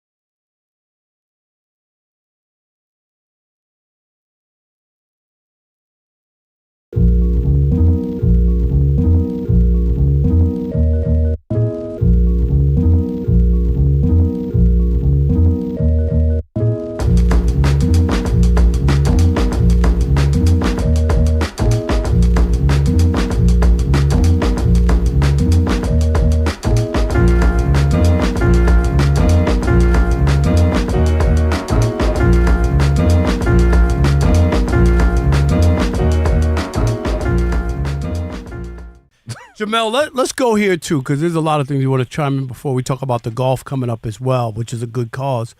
The Ryan Clark, you and I, all of us have worked for ESPN at one point. We've all been let go, fired, moved on, or whatever. I got to admit, I was surprised by Ryan Clark's reaction. Were you? I want boo-hooing on a podcast. Seriously, like a lot of people get fired. A lot of people, this is a business where it's subjective. It's not math. New regimes come in. Most people, and you know this, Jamel, they don't remember. Stephen A. with the old regime got fired from ESPN as well. I had to the remind you new of that. regime comes in, they bring him back, and now he's the face of it. So it has a lot to do with who's running the place. That's all I'm saying. It does, but consider it this way, and it's funny because we'll get to the golf in a second because literally I've spent the last 2 days with Ryan. And so, and then even before this, having been in a relatable position, I knew exactly what he was going through. So this is why I think it cut him so deep. So, Rob, you got to look at it like this. And your perspective is not wrong. Like all it takes sometimes is a boss changing, and it could change your whole trajectory of a place, good or bad. It's what comes with the business. We know this. But Ryan was in a little different position because, as you know, a lot of times these networks, they bring in big names, big named athletes. Those athletes, I want to shade them, but typically they don't work as hard in terms of getting the reps. He had to literally climb the stairs because while he had a storied career, he had a good career, but he wasn't like some big name that everybody knew. So when he came in, because he got there in 2015, I already had his and hers at that point. So he's just getting reps, on going on the different shows, doing like what we had to do, frankly, a grind that resembled ours to build his profile. Finally built it to a point where he's one of the mainstays on Get Up, First Take, Monday Night NFL Countdown, like became one of their notable personalities. And what made him emotional about it was not only the way that they did it, and you've experienced this, Rob and Kelvin. I know you've experienced this too. Y'all know in our community, when one of us make it, we feel like we all made it. Facts. And what he was talking about was the fact that he made it to this position. He's a New Orleans guy who was undrafted by Pittsburgh, won a Super Bowl, played in 2. So his whole trajectory of his life and career has been a little engine that could. You wind up at ESPN. You winning an Emmy. You doing all these things. They let you go. And in his real life, and especially New Orleans, that's a different kind of community. It's like real close-knit, everybody family. And they all coming up to him because he's on ESPN like, thank you for representing us. Thank you for speaking out for us. We love you on there representing us. And then you feel like you let them down because you're not there anymore. So it's like deeper than just, this is just a job. This is not just a job. This is like a position that you held. And that's not to say that these people are disappointed or that people will be like, oh, Ryan let us down. But he felt that. He felt that love. I felt it too. Being from Detroit, man, the number of people that when I was at ESPN, they'd be like, man, we so happy somebody from Detroit is representing us. It means something to them. And you representing that. So it's like, that's why it cut a little deeper for him. Yeah. It might, even though we know the realities of this business, like you said, Rob. Right. I'm just, a lot of us have been through it. So, and mine was very public and the whole thing. Yeah, I don't even remember. Yeah. You know why? Because history's on my side now. Yeah. Oh. But that's what I'm saying, though. It's like, and it's going to be the same for you. It's the same for Ryan. It's the same for me. It's like, when you think about the reasons we're not there anymore and you hold them up, it's like, all you did was say the truth. You know what I'm saying? Yeah. And everybody, and that's why everybody now circles back to that and be like, he was on to something. Right. The opinions that Ryan held, people are going to circle back and be like, he was on to something. Obviously, what I said, people are like now, they call him that every day of the week. Well, yeah. So it's like, all right.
so you'll be happy to know, Rob, both of y'all, Robs, I finally booked my flight, man, to Atlanta 2 weeks from today. So when are you getting there? Tuesday or Wednesday? Yeah, well, like flying out Tuesday night, so it'll be Wednesday morning. Yeah. And then roll right in. You know, Darren and I have a panel that we host Wednesday morning. So that'd be good, man. Looking forward to it. But I'm proud. I finally did it. Look at it. I got that done. Got my Super Bowl receipts in. Man, I'm really just buy a ticket to Mentee night though, but that's okay. I didn't buy a ticket to Mentee night. I can't. You missed that era of my life, man. Why didn't you give him a free ticket, Rob? No freebies. We're sold out. Matter of fact, it doesn't matter. What did I do with it? I have my headphones. Oh, yeah, yeah. We're sold out. Yeah, I know. We know you are sold out. That's gonna be a wild. Just the hoopla around it is gonna be hilarious. I got something so special for our show. Oh my God. I don't even want to. God. Oh my God. I don't even want to Give us a hint, Rob. Give us a hint. I don't know. We're going to represent the Odd Couple. That's all. They know Magic City Monday's about them. I told you I've been there before, and there's cooks there in the back, and man, what is this? The guy, Goodfellas? You walking through? I don't even go through the front door. I go through the back, through the kitchen. They know me. They let me in. It is the Odd Couple. He is Rob. I'm Kelvin. Stream us live wherever you happen to be in the iHeart app. Catch us in all of our Fox Sports Radio shows live 24/7 in the new and improved iHeart app. Just search Fox Sports Radio in the app to stream us live all day, every day. And be sure to select Fox Sports Radio as one of the presets in the iHeart app, so it's always going to pop up at the top of your screen. Antonio Daniels is going to join us here in about 6 or 7 minutes. And while he's talking, Alex, we might be eating. Oh, snap. Did I just see the buffest person in our building, Brandon, walking in with something? Oh, snap. Did you finally pay up, Rob Parker? All right. I told you, I'm a man of my word. Wait a minute. Rob G.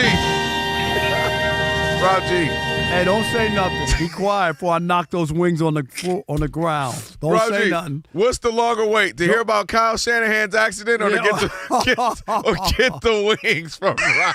I know. It was like Chris Sims were buying the wings. Right. He was like, I could have got them. I could have got them 2 weeks ago. And my wife and I, we were going to click order. And then we said, we'll wait. We'll just wait. We were waiting to see if the wings just showed up. Thanks, Chris. Oh, boy. All right, we're looking forward to that, man. Thank you for doing that. All right, real quick, Aaron Rodgers. He said this is it. Yeah, he said it earlier. Yeah. He just reiterated today. Zero debate about this is it. This is the last year. Play it one more time.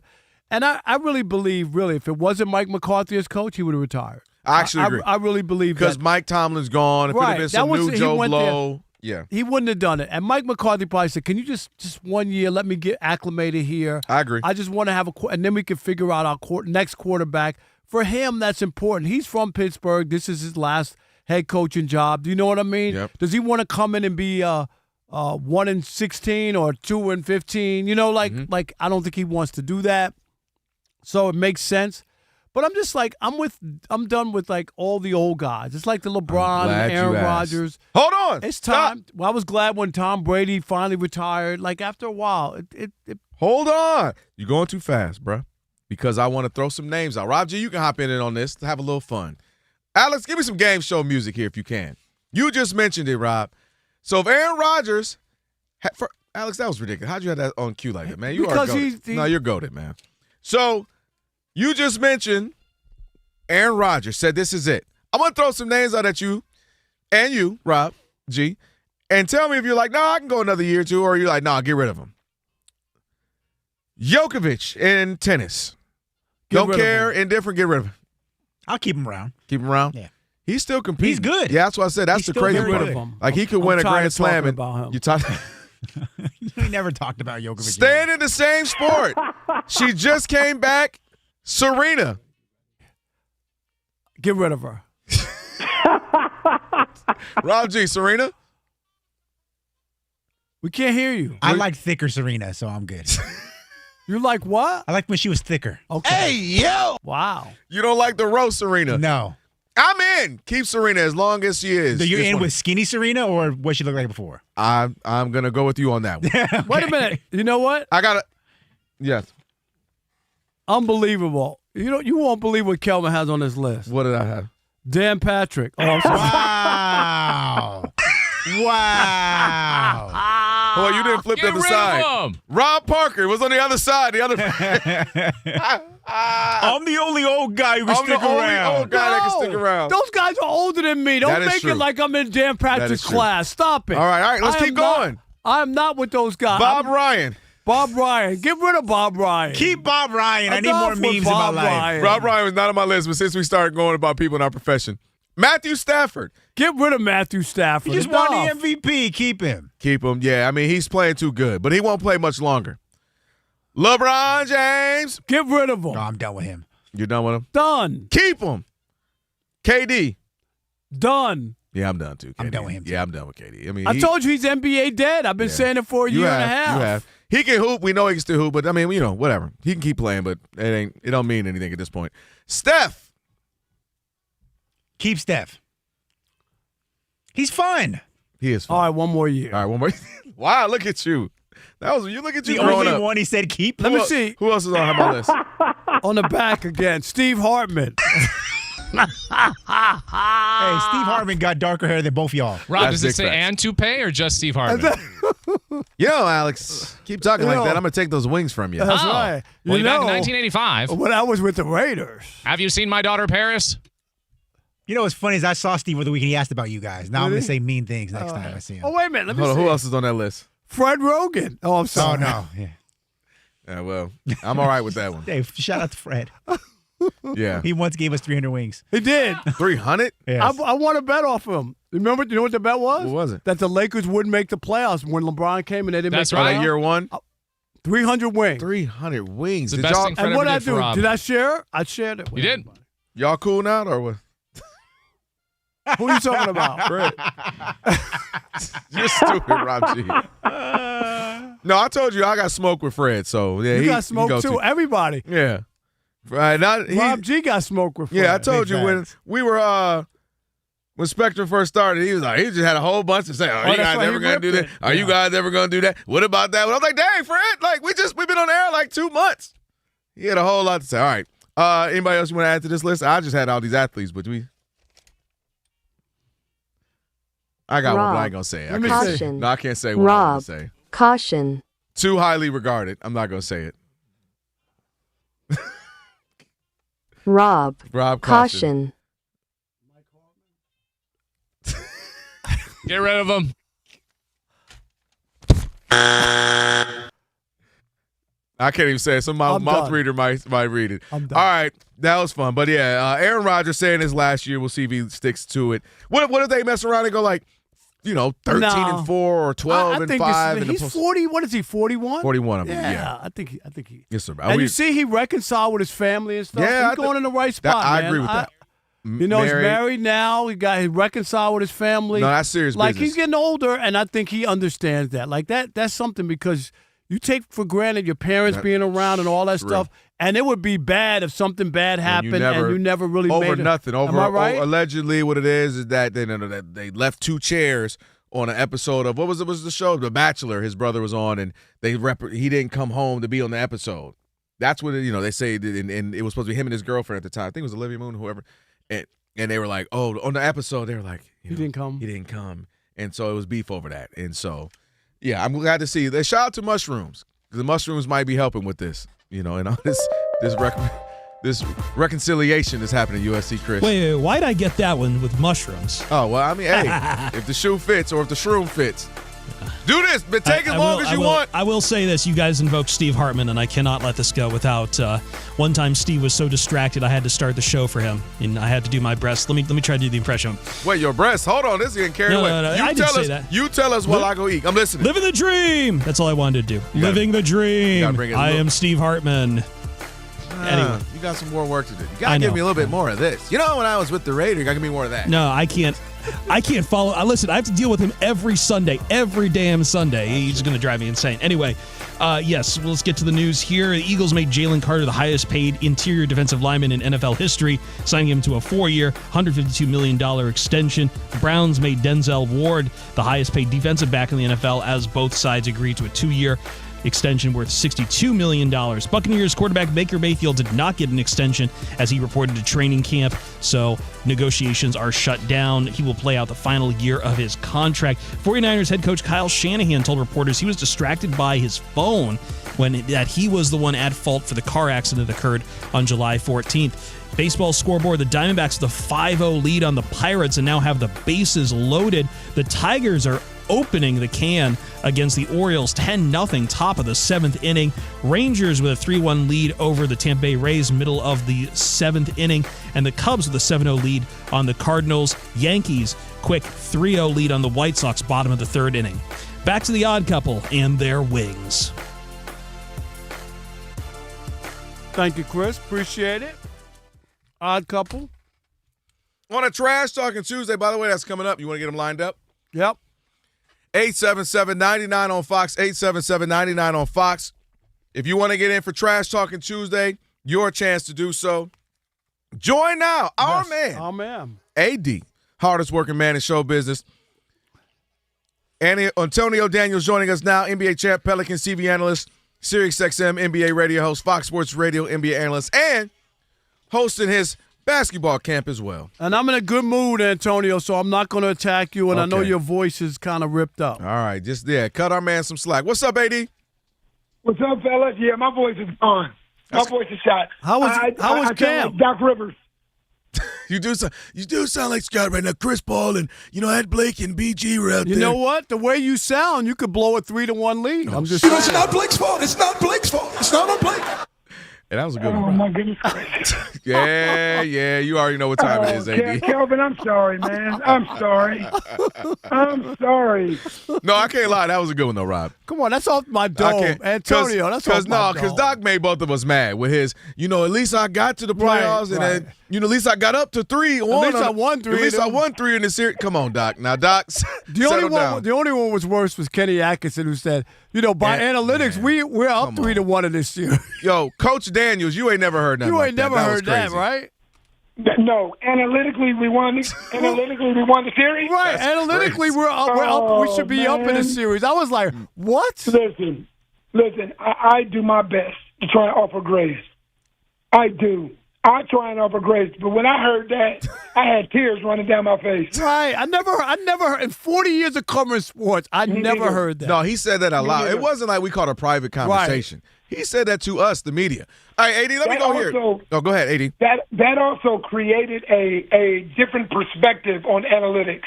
Yeah, that might have helped us find that brought a lot of pushback to analytics. Yep.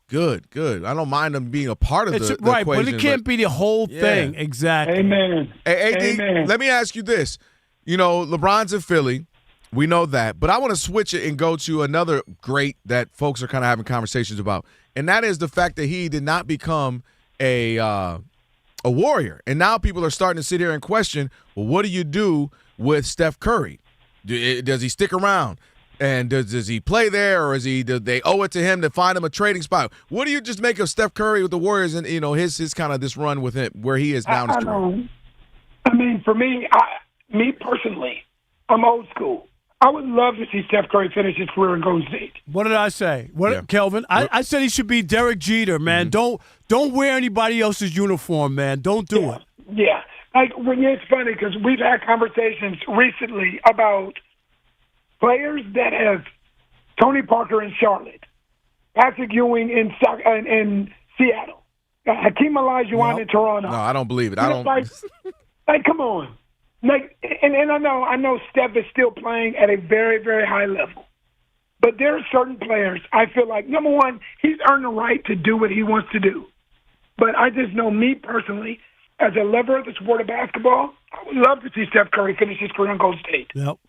I'm with all three of us, because I also said to Rob, and I don't think he wants – I think he views his career. Do I think he's competitive and wants to win? Of course. But I also think there's a part of him that feels the blessing on his career, if you will. He was not highly recruited out of high school. He goes to Davidson. And we're kind of like, oh, yeah, that one guy that can shoot. Then you see him in the tournament. He has a great one. You're like, oh, he's fun. But you never thought it would be this, right? 2-time MVP, first ever unanimous, 4 rings. And a part of me feels like while he's still going to compete, he also knows, man, I had a heck of a run, and I don't want to go just flopping on going different places. I'm with you because it's not just everything that you just said, though, Kelvin. Like he's transformed the game of basketball. Right. In a bad way. It's very few guys that have done that. In a bad way, though. You got to get his. Now you're about to get this take, AD. No, it's not. There is no bad way. Yes, there is. No. Like, here's the thing. It's bad that people try and be something that they're not.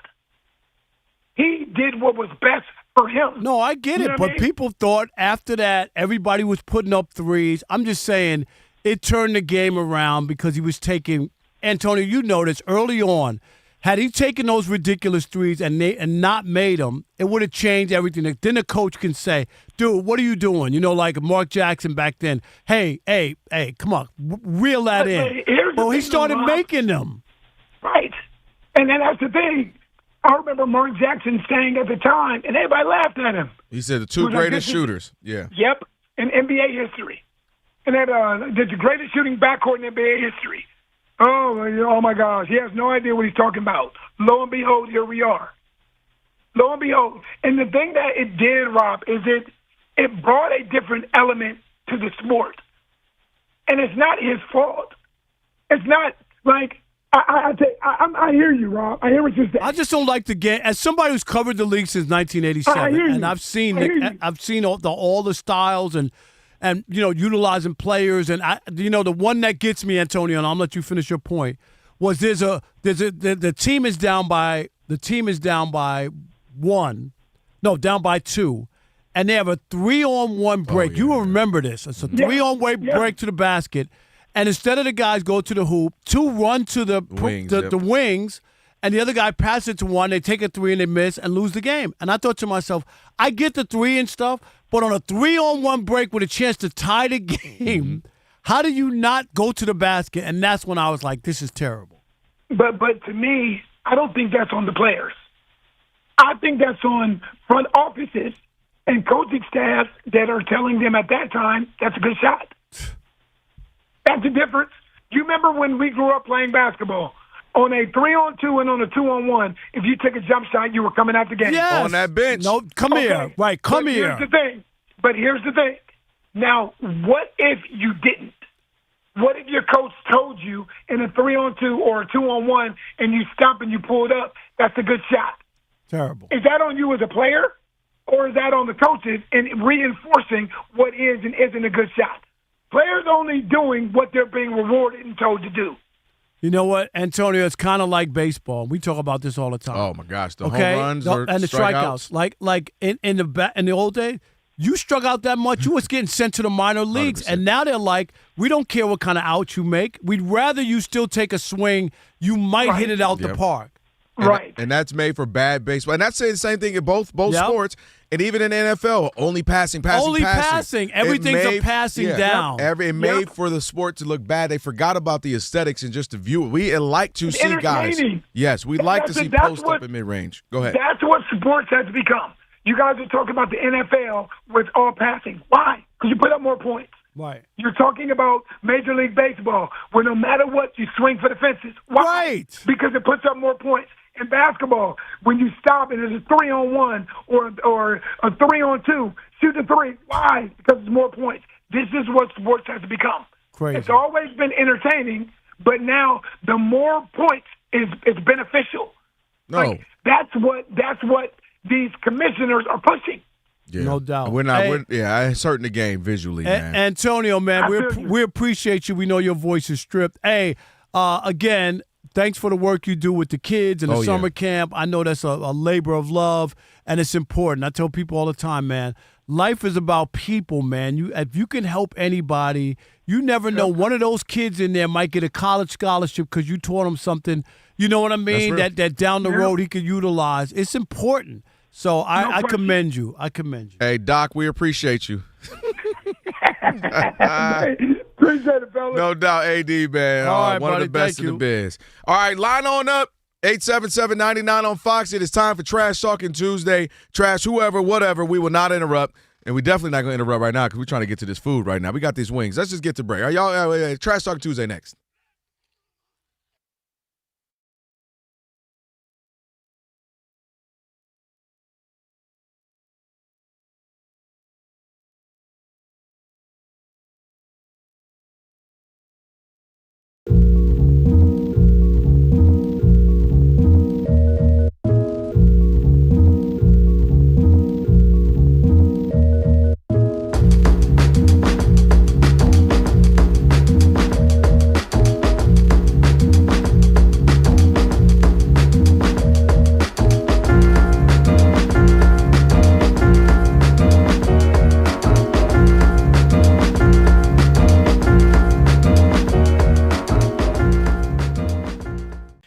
The reality of today's NBA is that often the potential of teams is not fulfilled because of money.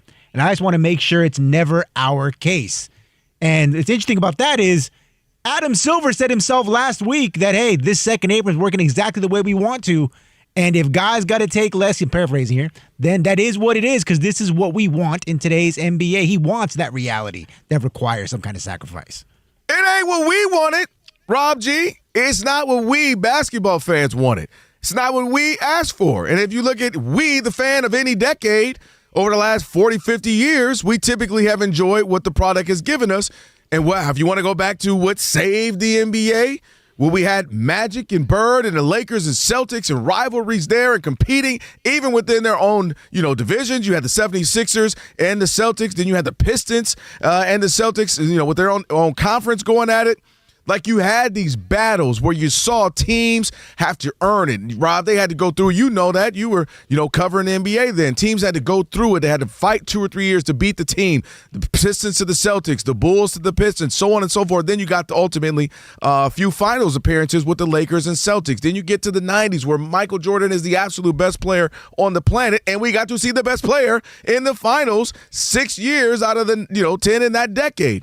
And we got to see these things. You got to grow with players. Players stuck with each other for a while. I'm not saying you got to play your whole career together, but you got to see Pip and Mike for a long time. You got to see Joe and Isaiah for a long time, and Bird and McHale, and you got to grow with them. And you felt connected to the game. So you got the rivalries within the conferences and in the finals. You got the familiarity with the players themselves. You got storylines, beefs, and drama. And when I really start to look at this, Rob Parker, the 2020s have been some of the most boring and forgettable times in the NBA in that you're getting these one-offs. Like, the Denver Nuggets, they won. What year? I don't even, who did?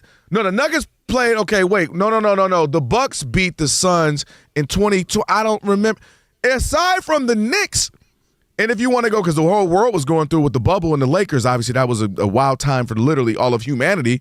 Like, there's really no juice. There's really no storylines. Like, how great would that have been if Joker came right back and was at it against the same team or against another team, or if the Warriors and the Steph Curry and Joker, 2 of the best players of the last decade, competed for 3 Western Conference finals and then eventually to see who would ultimately go to the finals. We have none of that. You get the one-offs. They disappear. They're gone. They never see the Nuggets again. Doubt we're going to see the Bucks again, especially with Giannis gone. And you have none of that, Rob. And I think that juice, they took away from that. And it's weird because that's part of what made the NBA great over the last 40, 50 years. Is seeing this, having these, and familiarity and knowing. If you go back to the 2010s, you had the Warriors going up against the Cavs. You know what I mean? And you got to see the best players going at it multiple times. And I just, as a hoop lover, as a basketball lover, I'm going to watch. I'm all in because I'm a fan. But it's not quite the same, and I think we need that, and I get what Victor Wembanyama is trying to create where, hey, maybe we can bounce right back, get right back to the finals, and then, hey, what if the Knicks do? Now you got to ride. They're playing against each other again. We were up every game against you, Knicks. We think we should have won. And the Knicks saying, no, we are just a better, more seasoned veteran team. We're going to win again against you. That's, to me, what is more compelling, and I don't get how Adam Silver doesn't get that. Yeah, I don't know what NBA you've watched. I think your assessment of what we've seen the last 10 years is just makes absolutely no sense to me. The last 10 years of the NBA has been nothing but compelling with great storylines, okay?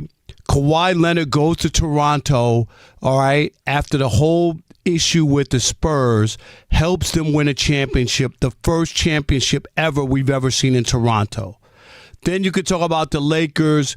And they don't won do the that, 'cause championship. you always hating on the Lakers. No. Let me talk. Go ahead. Okay, because I'm not buying it. The Milwaukee Bucks. Oh, Giannis is a dummy. Why would he stay in Milwaukee? He'll never win a championship in Milwaukee. He won a championship. The Celtics, of course, got there twice. Their story, they lost the first time to Golden State, but they come back and win. So their storyline was great. These two players making $60 million, can they ever win? They lose the first time they go. They win the second time. They win a championship together. The Joker in Denver, the best player, won 3 out of 4 MVPs. People are questioning how really great he is. Oh, he's not really that great until he wins a championship. Guess what he did? He won a championship. OKC, the way that they came together, the trades to get them there, and then all of a sudden, the youngest team ever put together, they win an NBA championship. And then to cap it off, the Knicks haven't won since Moby Dick was a guppy, 53 years and all that went on, and the Knicks win a championship. This has been an unbelievable 10-year run for the NBA.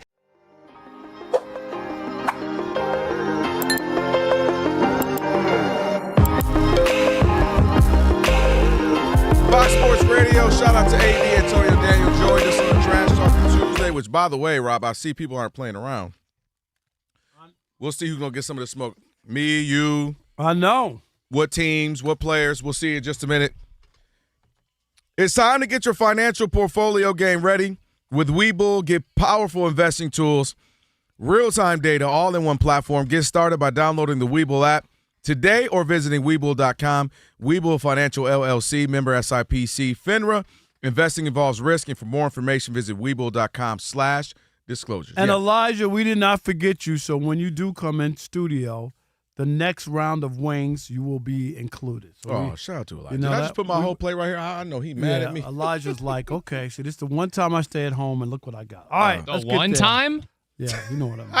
Don't do him like that. He shows up one time. Hey, snitches get stitches. Come on, Alex. It's time for Trash Talking Tuesday. He's management. It's okay. Don't you ever talk about me. It's Trash Talking Tuesday. It's your teeth, Reggie. I don't know whether to smile at you or kick a field goal, man. All right, let's kick it off with Chris in Mississippi. You're on the Odd Couple Fox Sports Radio. Who you trashing, Chris?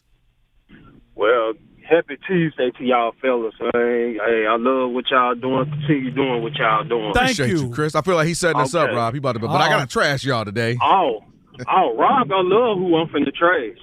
Rob finna love. You ready, Rob? I'm ready. Man, I'm trashing Adam Silver in the NBA, and I'm gonna tell you why. Because it don't make no sense at all that this man sit up here. He already a South commissioner, number one. But to allow a player, I don't care if LeBron was 60, but you allowed a player to not only dictate a whole summer and the whole month of July, but you allowed this man to hold up releasing the schedule until he find out where he was going. All right. It's already enough that he already hopped on teams just to win championships. No doubt. But to allow a 41-year-old to do that, hey, that's crazy. All right, Chris, I hear you. Adam Silver on the list. Smoke. How about Johnny in Nashville? You're on the Odd Couple Fox Sports Radio. Who you trashing, Johnny? Greetings and salutations, gentlemen. I'm trashing the L.A. Dodgers for visiting the White House, and I'm trashing Bernie Fratto for supporting that decision. On Saturday night, that was one of his 4 topics. And he said, why wouldn't you go and visit? It's an honor. Well, I'll tell you why, because the guy's a pedophile. He's been twice impeached, 34 felony convictions. He incited insurrection. He's the most corrupt president ever. ICE is murdering innocent Americans, mass deportations, massive terrorists, and not to mention the explosive diarrhea that's going on. Man. Absolutely. Who in their right mind would want to visit that guy? And he craps in his diapers. Goodbye. All right. Well, Mookie Betts and Kike Hernandez. They didn't go. They did not go. Just for reference points. And everybody went. They decided that they didn't want to do that. He was fired up. Dodgers owner, right? He's under investigation. Is that true? Yeah, Mark Walters. Yeah. $16 billion. Yeah. Okay. Mike in Delaware, you're on the Odd Couple Fox Sports Radio. Who you trashing, Mike? I am trashing Jacoby Brissett and the Arizona Cardinals. You know he hold it out just to get a contract, and guess what? The team started 1-11 last year. He had the nerve and audacity to do that. That just shows you how bad Cardinals organization is, and that's why they're always going to be fourth place in that division. Thanks for the call. There you go, Mike. Appreciate it. How about Carl in Mobile, Alabama? You're on the Odd Couple, Fox Sports Radio. Who you trashing, Carl? Hey, I'm trashing the 76ers. They told their fans, trust the process, trust the process. Now they bring in LeBron and Clutch Sports and Rich Paul, and they're saying bleep the process. And I gotta ask you guys, if you're LeBaron Philon, number 1 draft pick, and you see LeBron's going to handle the ball, here comes KCP, what do you think is going to happen to your career in Philly? I mean, if we're the answer, we're not supposed to, but I'll just say you might win a championship. You never know. Or you'll be on hold. How about that? Yeah, he is on hold, though. He's on hold, no doubt. Appreciate you, Carl. All right, how about Will in Wisconsin? You're on the Odd Couple Fox Sports Radio. Who you trashing, Will? What's going on, gentlemen? I'm trashing the 49ers organization here. This thing with Kyle Shanahan, Rob, and I think you guys will appreciate this. This stinks to high heaven of kickback. So in the chain of fact-finding here, this is coming from a guy that's had to answer questions as a political candidate as to, hey, did something happen in your past? And B, what is this? And so this isn't something as simple as, that's a really favorable clerical error, right? That, oh, you know what?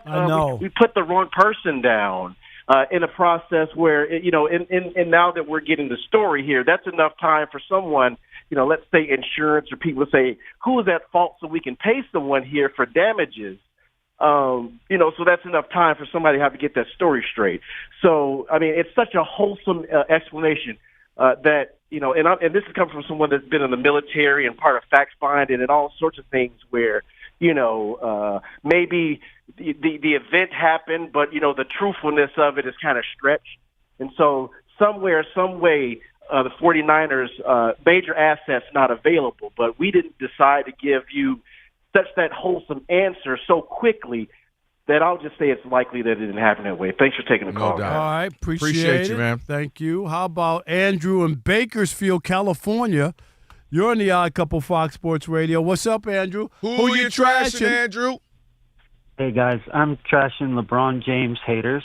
I'm a Lakers fan, and Kobe might be my favorite player in NBA history. But LeBron, I think you made a good decision. Kobe came from Philadelphia. He went to high school in Philadelphia, the city of brotherly love with the Liberty Bell. Good job, LeBron.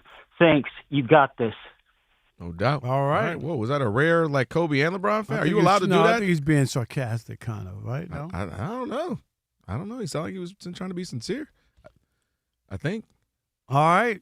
All right, that there was we have it. Spirited edition. That was. Wow. I'm mad. I was ready to come in here and have trash you, but you actually got the wing, so I can't trash you now. You guys think I wasn't going to come through? I've come through all the time. That's what I am. No, it was more the date. We were like 2027. You good? You satisfied? You happy? So satisfied. Right? I'm going to be honest with you. I'm mad we got to do the show because every time I start getting busy, I got to get back on You got air. a good break coming up. You can eat a lot of wings. Yeah. Rob G. I already got white stuff on my pants. Pause. No, resume. That was a good. Elijah, I meant what I pause that, said. man. I know what you meant. Yeah. But it sounded crazy. Yeah, I know. It was so creamy. Elijah, yeah, just keep it up, Elijah, till this. Did he say? He said pause. Thank you, Elijah. Yeah, until this segment ends, just keep the pause up. Yes, it's all good. Shout out to the flavor I got too. I never had this one, but it's their version. Well, no, it's like another version of. There's one Louisiana. downer for the whole thing. I want you to know. So I scoured the internet looking for a discount code, and of course it didn't work. So I was kind of bummed out. Yeah, I'm really mad. I need you and Rob G in my life more because Rob G is gonna make sure I use my points. You got it, but right. So but are you. I was looking for a code. It didn't work. I had to pay full price. Yeah. I'm sick. We are Buffalo.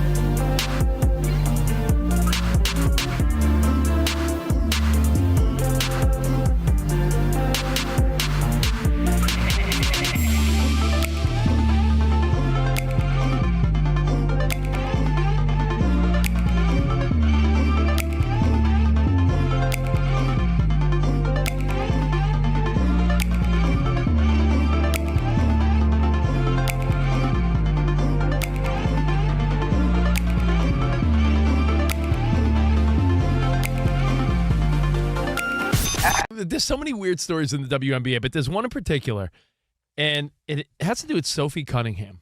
She basically says that biological men should be kept out of women's sports for safety reasons. She's saying that this is common sense. Now, we're not even asking you your opinion on that.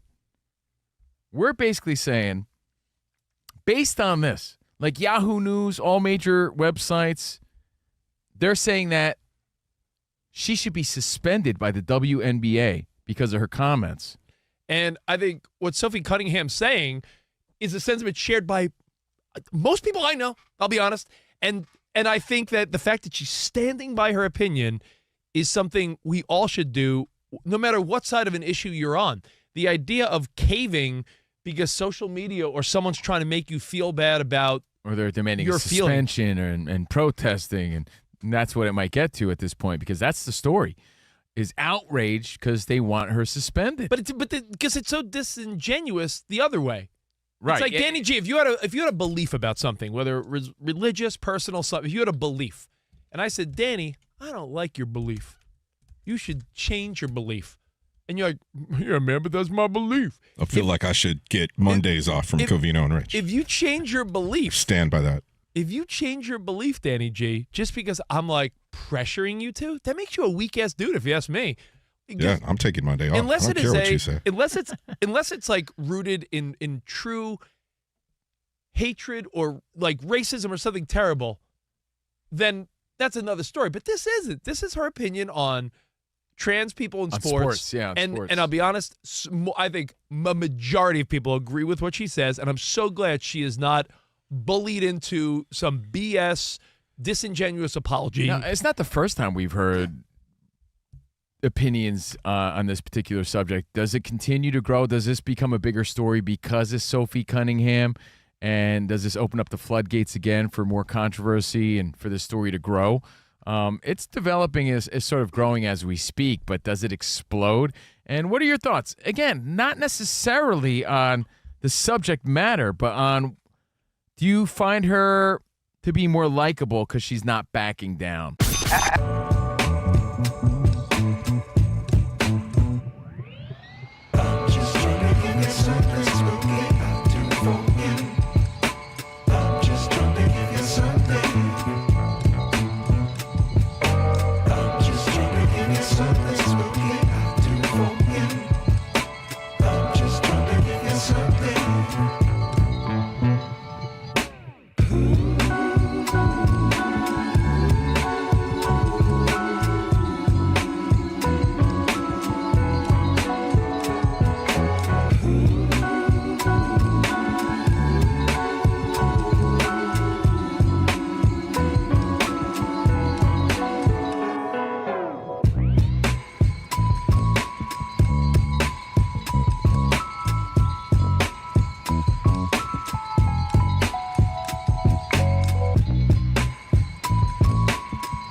'49ers head coach Kyle Shanahan told reporters he was distracted by his phone after meeting with the media today, and he was the one at fault in the car accident that occurred on July 14th. Shanahan admitted to crossing the center line and hitting another vehicle as he was looking for his phone when it fell between his seats. Shanahan suffered a severe concussion, broken ribs, a broken hand, and a broken nose. The Browns made Denzel Ward the highest paid defensive back in the NFL as both sides agreed to a 2-year extension worth $62 million. One who did not get an extension before training camp was Baker Mayfield, quarterback for the Buccaneers.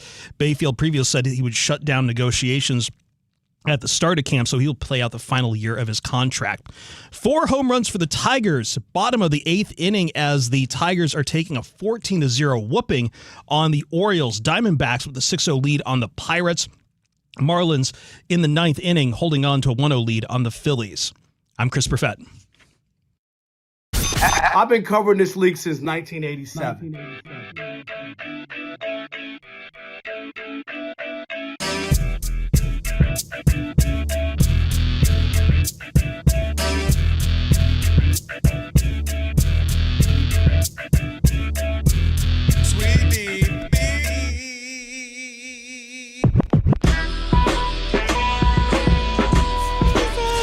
Can this sports writer and this sports fan share a radio show without driving each other crazy? Now, live from the Fox Sports Radio studios, here's Fox Sports Radio's Odd Couple, Rob Parker and Kelvin Washington.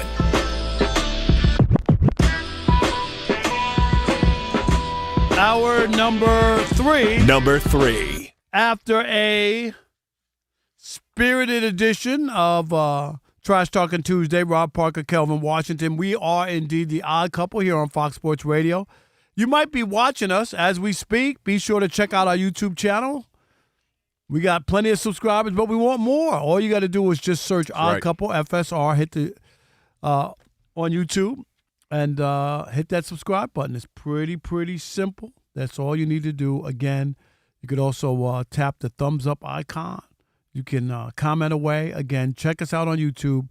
Just search Odd Couple, FSR, and subscribe. Also, Levi Weaver, Mr. Dream Weaver, will come by, writes the Wind-Up MLB newsletter for The Athletic, and we'll also have Last Calls. So we have a lot. And yes, Levi has been on the Inside the Parker podcast, which drops every Thursday, award-winning one day. We just have to actually apply for the awards, and we win, right, Rob G, one day? I love it. Listen, you got to manifest it. You got to call those things that are not as though they were. We just haven't done it yet, right? We haven't lost. We never applied for the awards on the podcast. That's big facts. That's all. It'd be different if we were, like, applying every, like you know, when you paid for your Emmy and stuff, like when you had to. I'm telling you. We'll come in here and lay all these awards out on this desk. You need to. Just stack them all right there. Oh, what awards? In the middle of the Emmys intro. 2 Emmys. Golden Mics. How much did the Emmys cost? LA Press Club, Host of the Year. How much did the Emmys cost? You know, Rob G, you got to pay for the Emmys, right? No, you don't. Yes, you do. What do you keep saying that for? You got to pay like an entrance fee, right? Not when you know. Not if the station selects it and they submit it. Like if you're a reporter and you got 10 different pieces, then yeah. But if your station says we're submitting on these things, no. Okay. Nice. I don't like the way you said nice. What? I said nice. Congratulations. All right, it's settled. I'm bringing them in, Rob G. No, don't bring those things. No, I'm bringing them in. Bring them all in. Yeah, I'm bringing everything in. Let me buff them. And matter of fact, Rob G, I take it back. You know what? Bring them in because we have loose paper here. We need a paperweight. Let me spiff them up, shine them up. We need a new intro. Buff them up. We need all that stuff added. One guy has all the awards. One guy, whatever. Rob, you've changed the intro like 6 times. You have changed it. What? And he did it when Kelvin was on vacation. I He came came back. do that. One guy is in multiple Hall of Fames. One guy mops it. What are you talking about? I was about to mop you up. Bop, bop, bop, bop. No, we needed to change it. You know, you can't, like discount 3 Halls of Fame, right? Don't you think you should do something? Yeah. No, and anyway, we had another, like, one of your other lines. It just wasn't that funny. No, it's okay. I'm just bringing So, okay. Rob G really wants me to bring him in, And too. Rob He is keeps the bothering me about harbinger for what's funny. Like, he is the guy. The barometer. Yeah, he said one of your lines wasn't that funny, and I know funny. Let me tell you know that right funny. now. I'm a comedian. I'm a comedian, Rob G. You might not think I am. No, you like in Goodfellas game, like the Joe Pesci. Like, I'm a fun. No, you're a funny guy. Oh, funny how? You're funny. You're a funny guy. Funny how? And then they stomp that guy. My God, I'll tell you what. The first maybe 2 years that I knew Rob, I thought Rob was really hilarious. Wow. And then once you realize it's the same joke and it never changes. Would you stop, Rob G? Stop. When you hear it the first time, it's that's clever. And after a while, you're just like, oh no. Yeah, that's why when people text me, they be like, "Man, you're doing this." I be like, "Yeah, y'all don't sit next to him." 3 hours a day. Y'all to hear the other 400 shows. Right? Y'all to hear the other. Man, your boy is crazy. I'll be cracking up. Do you? Well, sit here for 3 hours, 5 days a week. What? I'm always trying to keep it fresh. You know what's funny? In the real life, you. when I knew you all these other years that I've known you before doing the show with you, you are actually, especially in public, you actually are like you're more chill. I'm laid back. Yeah, you are surprisingly more laid back than people would know. I'm not that worked up. Like, you know. And you're easily approachable. Almost too approachable because you can't get nowhere. Well, it takes 10 minutes. Don't walk with us at NABJ. Rob, what? Don't walk. Am I lying? When you try to do something like everybody will be around there, be like, all right, Kelvin, seriously, we got to get to the blah, blah, blah in 15 minutes. I'm like, you're right, let's go.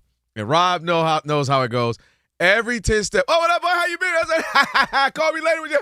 Hey, how you been? Rob G hated it when we went to Vegas, right? Was it the fights a couple? I hated every event I've been to with you. Yeah, walking through Radio Row's like that too. It's not as bad for me, but NABJ, it's a wrap. Getting through the career fair, it's going to take at least 45, 50 minutes. Yeah. It's always when people they haven't seen you all year. Yeah, it's just a family reunion. It's all good. All right. Yeah. Rob G.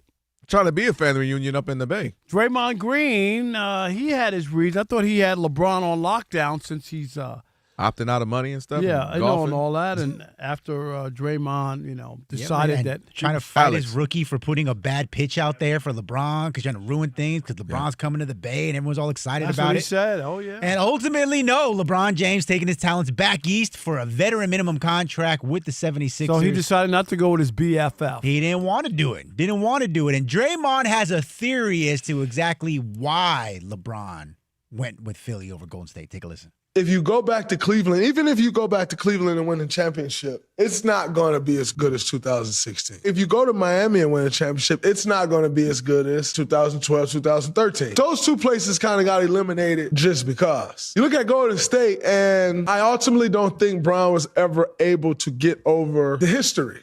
And I understand it. I get it. What we all ultimately always knew is like, that's the hurdle to get over. We live in a day and age where everybody who doesn't have anything to say have something to say. And so he's going to get crushed if he comes to the Warriors. Oh, man, you went to team up with Steph. You had to go to them, da-da. And I think ultimately that weighed in on the decision a lot. That played a big role in the Warriors not landing LeBron. All right, guys. So Draymond says the reason why LeBron didn't end up in the Bay is because he didn't want to get crushed for teaming up with Steph. I'm going to ask you guys straight up. Of the two options, Golden State or in Philly where he ultimately ended up, which one was the softer landing spot of the two? Which one would he have gotten more crushed for ending up at? It's Philly. It's Philly, but go ahead. You can go first. It's Philly. Come on, like what Draymond's saying. Draymond is wrong. Have they made the play in the last 4? They haven't even made the playoffs. Dude, I literally have written down. Haven't been good in 4 years. 4 years. So I think even LeBron's haters, Robs, both of y'all, LeBron haters would have been like, oh, I didn't mean like that. Although the shoe fits. But even LeBron haters, they would have been like, oh, okay. You would have been like, indifferent if he went to the Warriors. You either would have been like, whatever. Or I think some people would have enjoyed it from just a fan standpoint. Like, this ship might sink, but it's going to be fun going down. And I think people would have enjoyed it.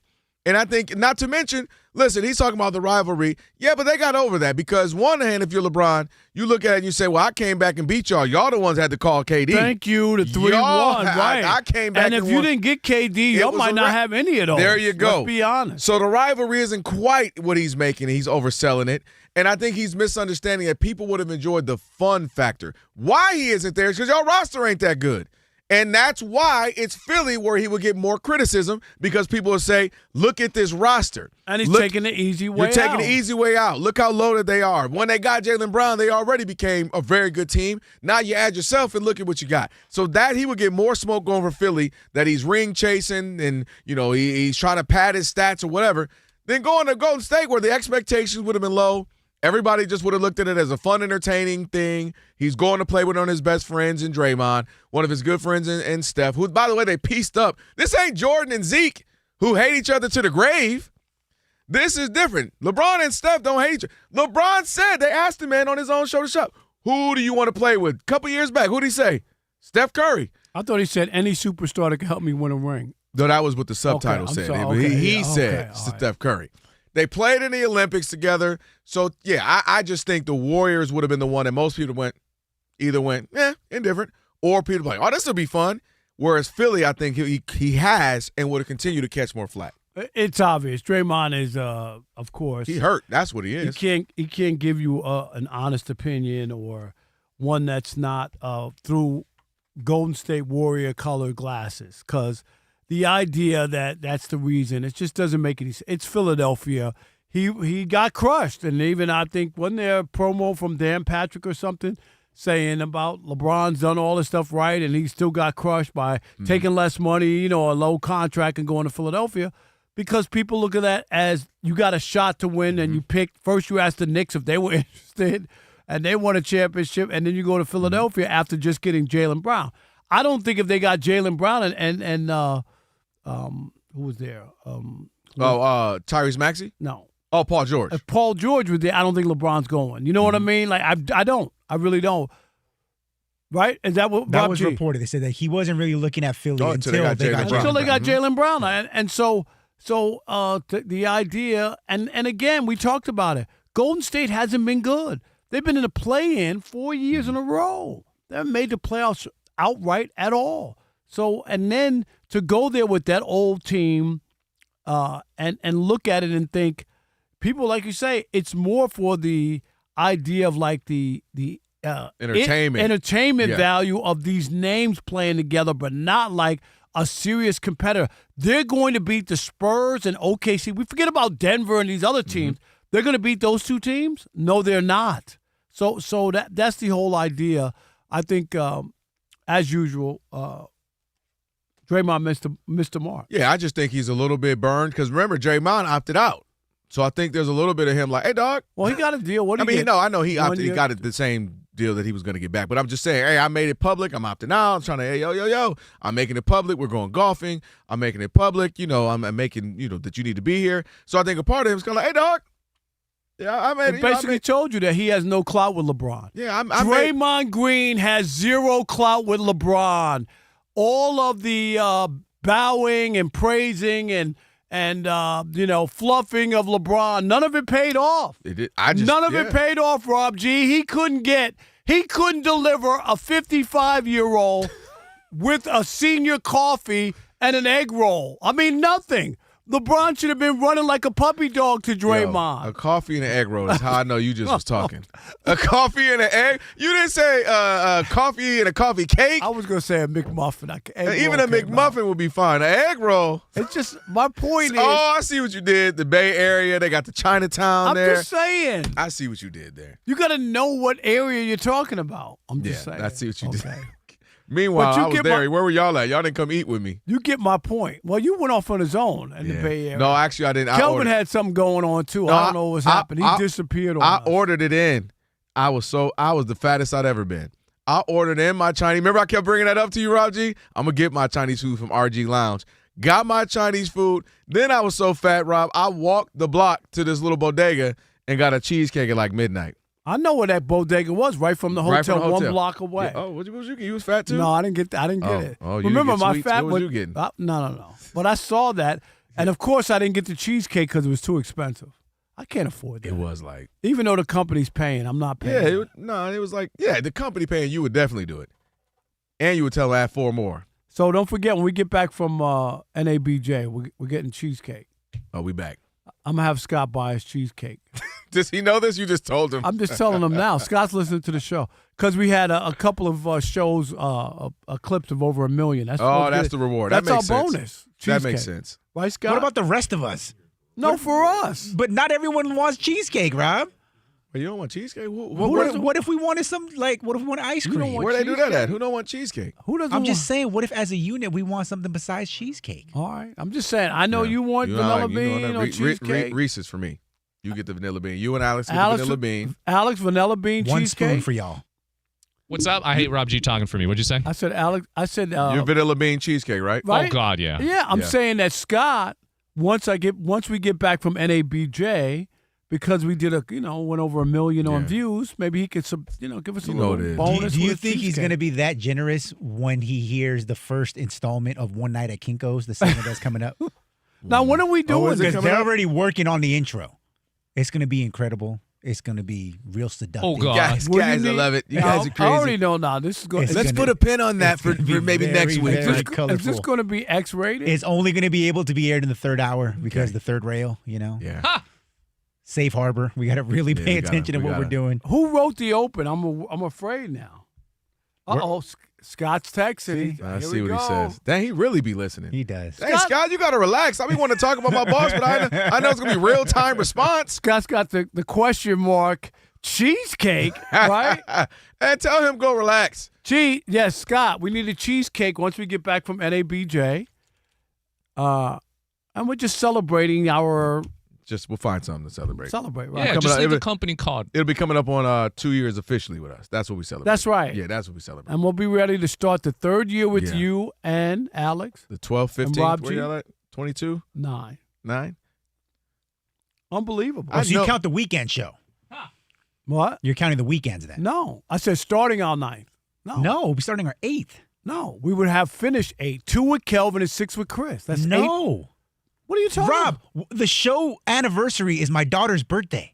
No, but we were 1 year in when she was born. No, but we had 6 years. We signed 2. We had 6 years with Chris. How many years have you been? This will be year 2. We're completing year 2. That's 8 years. What are you talking So about? you mean to tell me that I don't know how old my daughter is? That might be it. You don't know. No, but I'm just... All right, well, Scott's listening. Scott responded to that. Hospital. But Rob G, so congratulations. It sucks you're going to miss the party, though. We're going to have food in the studio. No, but when your kid's born, they're not 1 right away. It takes a year before they're 1. That's why she's behind. Oh. They're not 1. You say she's behind? What's that supposed to be? Not right? behind. I didn't mean that. I didn't mean behind. But you get my... So which one of y'all is right? I am. Yeah, I think Rob's right. What you said makes sense. Rob G, you cannot go that hard and be wrong. I know. You fight way too hard. Rob, you right. 6 You sound like a caller. I'll hang up and listen. Well, at least he fought a little bit, Alex. I know. I'll hang up and listen. Very good. No, Rob G, you listen. 6 years with Chris. Yeah, this is your second year, Yes. right? When he start, and then we'll be starting our 9th year in September. Just remember, Kelvin, this guy's doing your numbers. I know. Man, I'm probably 200 short. Hey, Scott, don't approve them joints yet. Let me look. Let me look at those numbers again. All right. Unbelievable. Scott will take care of us. He always does. I'm crying, yo. Hey, that boss man be listening. That's a reminder. Hey, he listening. He said very relaxed, far too relaxed to do math right now. So Yeah. whoa.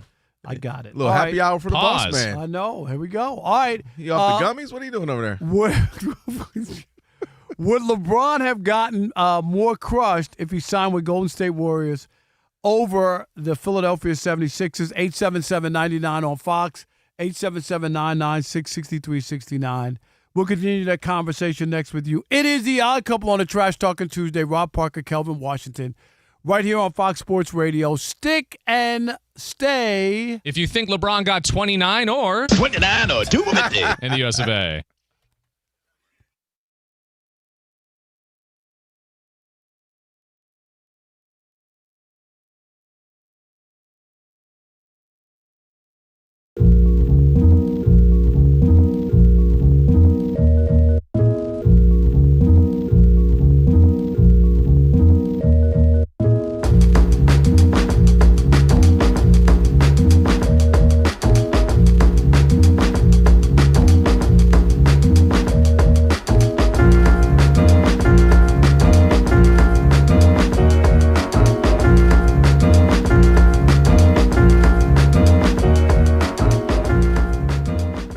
So, guys, here's the question. Let's say in a hypothetical situation, LeBron James does seal the deal. He fulfills his promise. He gets ring number 5 there in Philadelphia. Does that change anything for you in the grand scheme of things? No. No, absolutely not. I've said this, Rob. Both of y'all know I've said this for the whole time I've been on this show. It was 2 years now. He is already cemented wherever he is for everybody, Rob. If he was the GOAT for you, he can only get GOATier, and he's not going to go backwards. He's already where you think he is, right? He can't go backwards all of a sudden. And if you think he's 3rd, 4th, 5th, he ain't better than Jordan, he ain't better than Kobe, well, he's not going to get all of a sudden better, probably not going to get worse as well. So I think, to me, this is more cemented for, like, 90% of the people who have been following LeBron James' career. He is where he is already with you. The only thing this can do is at later in history when you start getting removed from what you were there, you witnessed in real time, right? Because then it becomes, if you're a little younger right now, if you're an 8-year-old basketball head who loves the game, well, you get a little older and you're just going to go, well, shoot, LeBron James had 5. You know what I mean? And you'll start going down the list of Kobe only had 5, LeBron had 5. What's the big deal? Or Tim Duncan had 5. And when you do that, you don't generally contextualize like, well, Kobe wasn't the finals MVP in 3 of his 5 championships. Now, we know he played very well. He was insane in some of those series. So please, I know this, guys. Y'all know I know hoop. I'm just saying, like, you could contextualize it that way. Tim Duncan, the last couple, it was Tony Parker won 1, Kawhi won 1. So, you won't do that. You'll just go, you'll go, Tim Duncan has 5. No, if Kobe has 5. But if he LeBron doesn't, will have 5 if he wins. But if he doesn't win, he played 20. How many years? 24 years. 24. 24 years 24. To win 4 championships. Seriously, like the longer you play, the longer you dilute your legacy. That's the only problem. At this point, Rob, he's going to 25. He's going to make it a quarter century. No, but I'm just saying the longer when you start to look at winning, you know what I mean? What about 5 for 25? Is that cool if I give you 5 for 25, one every 5 years? No, Is that cool? That's not cool either. Are you kidding? 5 for 25. What is this, Mr. Allen's? I mean, I'm just saying. Hit me with it, Rob. How much is it? 29, 2 for 50. 29, 2 for 50. We got it, Alex? 29, Alex, we need the Mr. Allen. Yes. Y'all understand that is a way of life in Detroit. Oh, snap. We need to have that on the hot button, Alex. Yeah, we need that. 29, 2 for 50. I just think he's already, like I said, he's, to your point, he's played so long.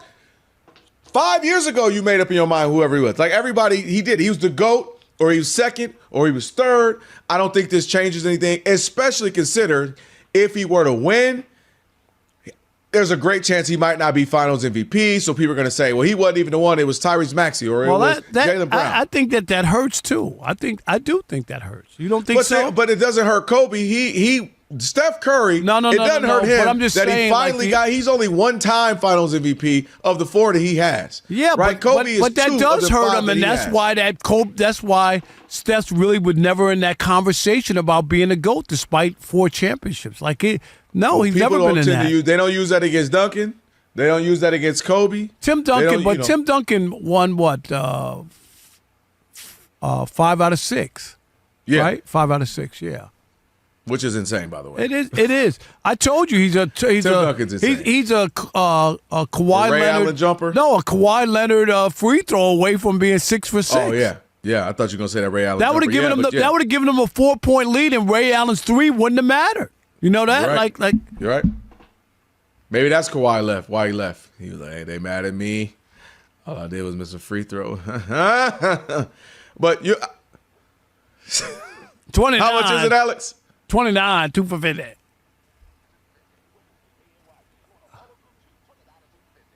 Hey, Rob, I will say, I think that sound a little. They used to sound a little different. I don't remember them being that fast. I remember it was more like you said, 29 to 2 for 50. 29. He was in a rush on those. We'll find it. I'll get one. You know what? I'll go online. I'll find a good one like that. Yeah. And then Alex, I'll send it to you, and then you cut it. Yeah. All right. What do you think? You think it's changed anything or not? Same? No, I don't think it's going to change anything. It's not like he's going for number 7. Do you know what I mean? Yeah. Right. He's not going for number 7. So that I think that maybe could be it.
Fox Sports Radio.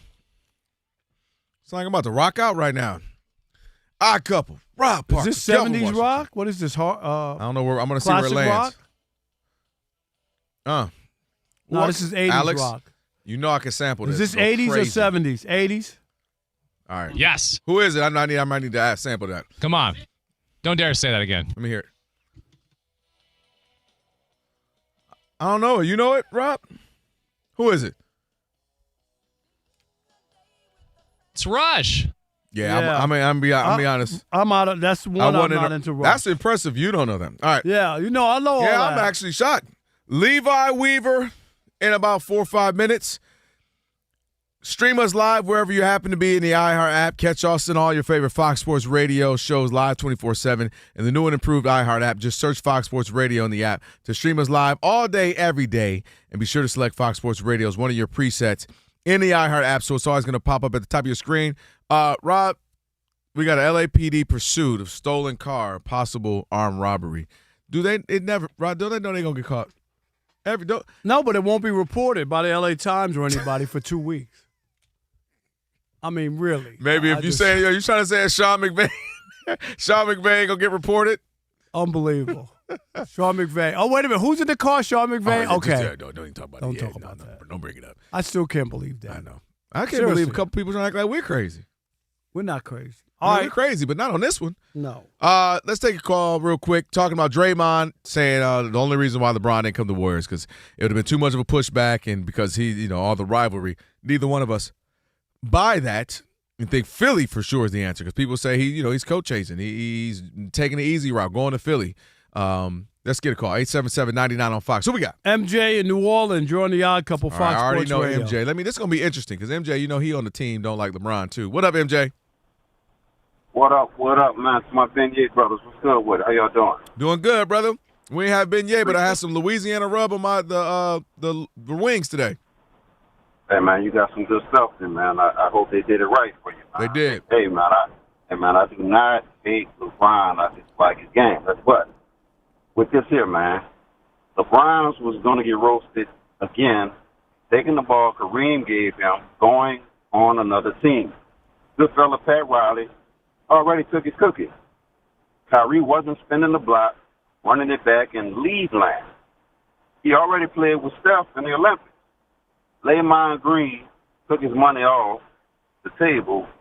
Luckily, he got it back. And once Jaylen Brown showed up in the city of brothers they love, it was a done deal. So why is Richard Paul trying to tell us something different, man? They knew what it was exactly from that point, man. Thank you guys for taking my call, man. Continue to have a great show on purpose. No doubt. Thank you. Appreciate you, MJ. As always. Let's get to USC Chris because on the other side, we'll have Levi Weaver, who writes the Wind-Up MLB newsletter for The Athletic. We'll get there in a moment. Chris.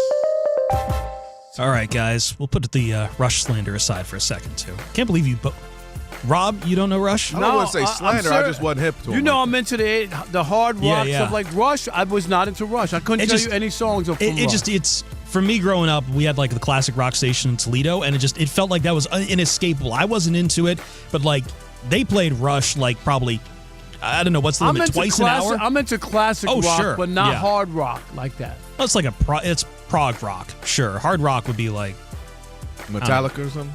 Yeah, you're starting to get into metal at that point, but yeah, sure. All right, let's get to the news. 49ers head coach Kyle Shanahan told reporters he was distracted by his phone. He was at fault in the car accident that occurred on July 14th. Shanahan admitted crossing the center line and hitting another vehicle as he was looking for it when it fell between the seats. The Shanahan suffered a severe concussion, broken ribs, a broken hand, a broken nose, almost lost an eye from the wreck. The Eagles made Jalen Carter the highest-paid interior defensive lineman in NFL history, signing him to a 4-year, $152 million extension. A lot of money for the big man in Philadelphia. Meanwhile, the Browns signed Denzel Ward to a 2-year extension worth $62 million. One of those not getting an extension today is quarterback Baker Mayfield. Did not get an extension from the Bucs before reporting to camp. He had previously said he would end negotiations at the start of camp, so he will play out the final year of his contract. Draymond Green and the Golden State Warriors agreed to terms on a 1-year deal worth $27 million. And Notre Dame today reached a deal with SoFi for a patch that will be worn on the uniforms of all sports for the Fighting Irish. Baseball scoreboard, it is final. The Tigers took it to the Orioles. Valencia had 2 home runs. The Tigers crush Baltimore 14-0. Guardians, that game is final with a 6-5 win over the Reds. Marlins held on to a 1-0 win over the Phillies, and the Rangers defeated the Rays 4-1. Odd Couple, it's been fun. I'll see you Starside. All right, Chris, thank you, man. Appreciate it. Odd Couple, Rob and Kelvin on a Trash Talking Tuesday, which was a spirited one. By the way, everybody was fired up for that. All right, let's get to it. We have Levi Weaver, writes the Wind-Up MLB newsletter for The Athletic. And the you Dream said Weaver was a guest, too, right? With you? Yeah, on Inside the Parker. That's right. That's right. What's going on, Levi? Oh, not too much. How are you guys? Doing well. Doing well. The baseball season is winding down very quickly. It's amazing. It really is. Yeah, it's weird how the trade deadline has kind of started to feel like a first finish line almost. You kind of have to be in position to contend by the end of July, and if you don't, then you're not adding to your roster, and it's not 100%. We saw Cleveland last year trade Shane Bieber and a reliever, and then go on to pull off a historic comeback. But it really is starting to feel like it's do or die time for a few of these teams, and there's a lot of them right around that last wild card spot. No, definitely. What about the Tigers? Yeah, that's where I was going to go. Yeah, Tarek Skubal. I mean, they can't do what the Angels did, which was hang on to Shohei, and he's going to bounce. If you're not going to get Tarek Skubal his $400 million, okay, and he's not giving you a hometown discount, and he's not giving you the Canadian exchange rate, if you're not going to pay him his $400 million, he's out. So you got to trade him, Levi, don't you? I think so. Yeah, I mean, the Tigers worked themselves into such a hole to begin this season, and I mean they've been a good team since the 1st of June. And if you look at run differential, which I do from time to time, they're at a plus 39, which is better than Did that include tonight where they got like 13, 14 runs? It does.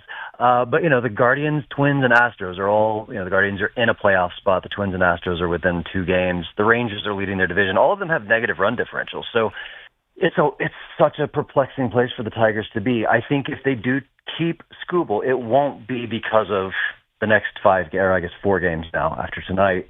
It's too late. They worked themselves into too big a hole to be in a playoff spot by the trade deadline.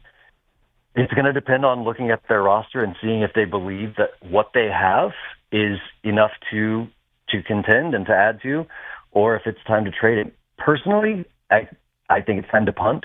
I think the return that you could get for Tarek Skubal, that kind of pitcher, does not come on to the trade market all that often, and so yeah, it sucks.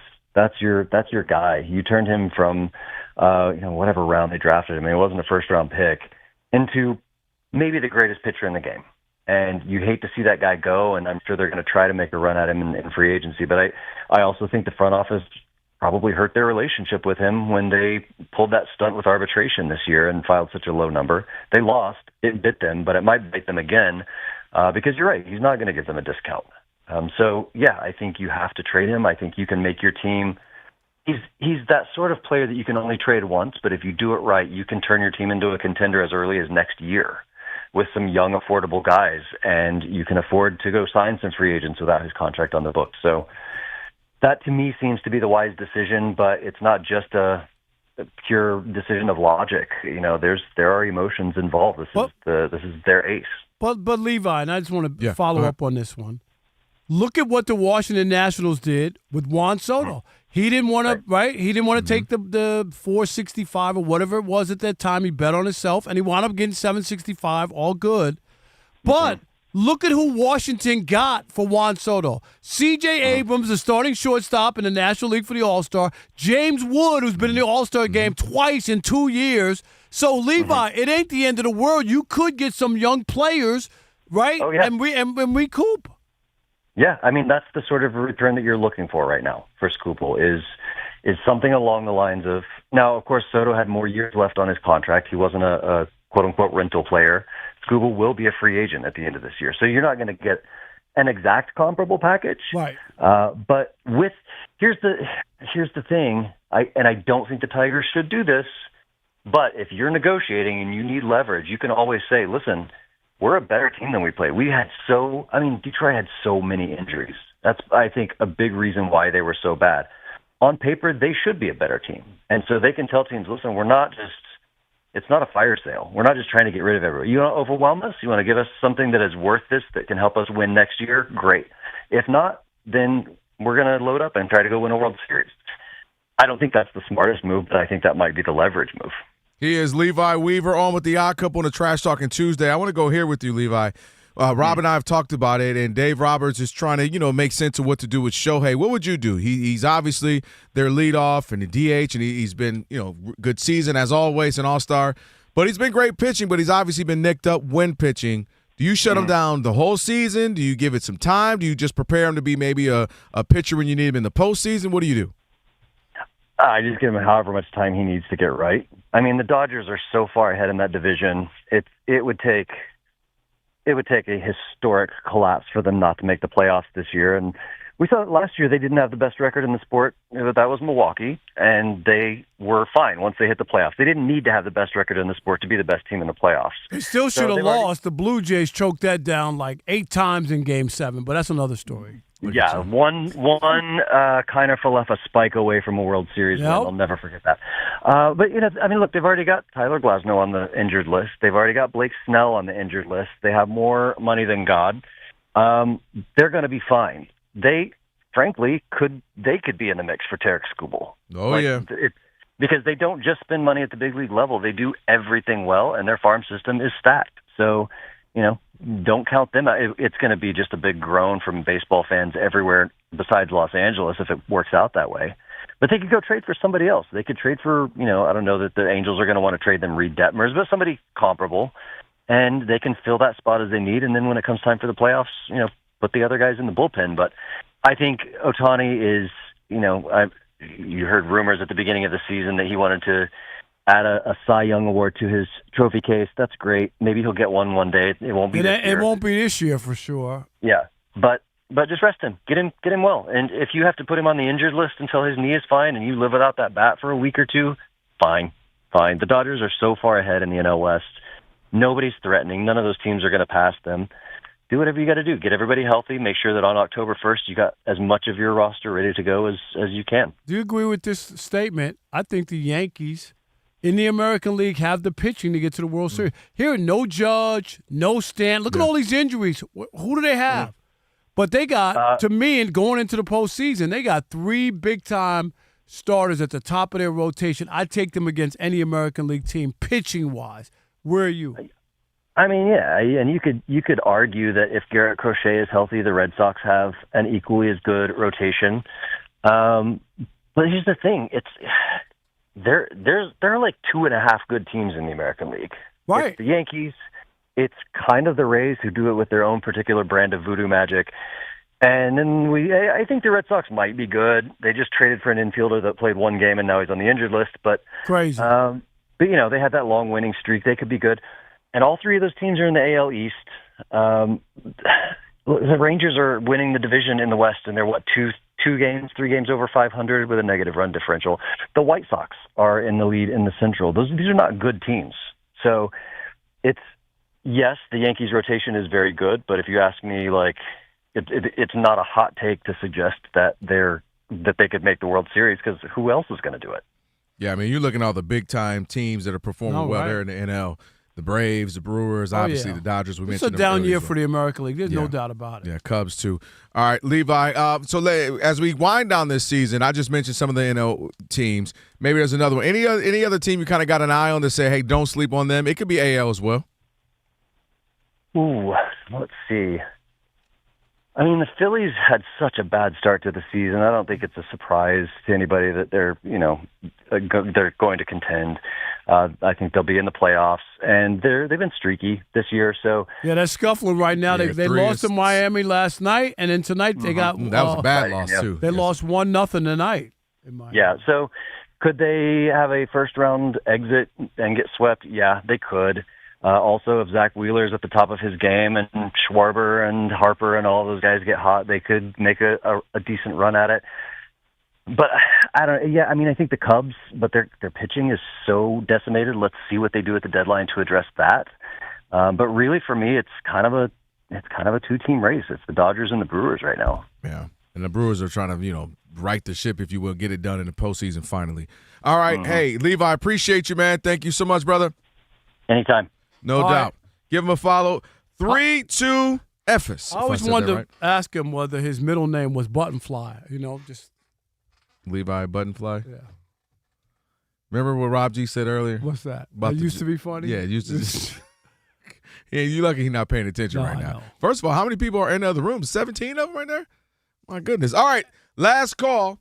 877. We don't worry about them. We do a good radio show here, facts. whether they're listening or Back not. facts, man. 877-99 on Fox. 877-99 on Fox. It's last call time. Did we know Yeah, that? yeah. Alex knows it. He does know it. He's got the guns out, too. If you want to get on the Odd Couple, your Did you chance say to do it guns now. or buns? Yeah, no. I don't. Pretty care dark about right it. now. Oh, My application might get looked at MLB Bro. There you go. Be careful, man. You know they trying to do us out here. They DEI hires and whatnot. Rob, yes or no? If I came in with cornrows, would that help? It would help. It would help. No doubt about it. and a piece of cornbread in your mouth. Okay. Oh, okay. Pause. Fox Sports Radio. Last call time on The Odd Couple. If you had a take and couldn't get in all show, here's your chance. Your call's important to us. Call us at 877-99 on Fox. Hurry up. Rob and Kelvin got to get out of here.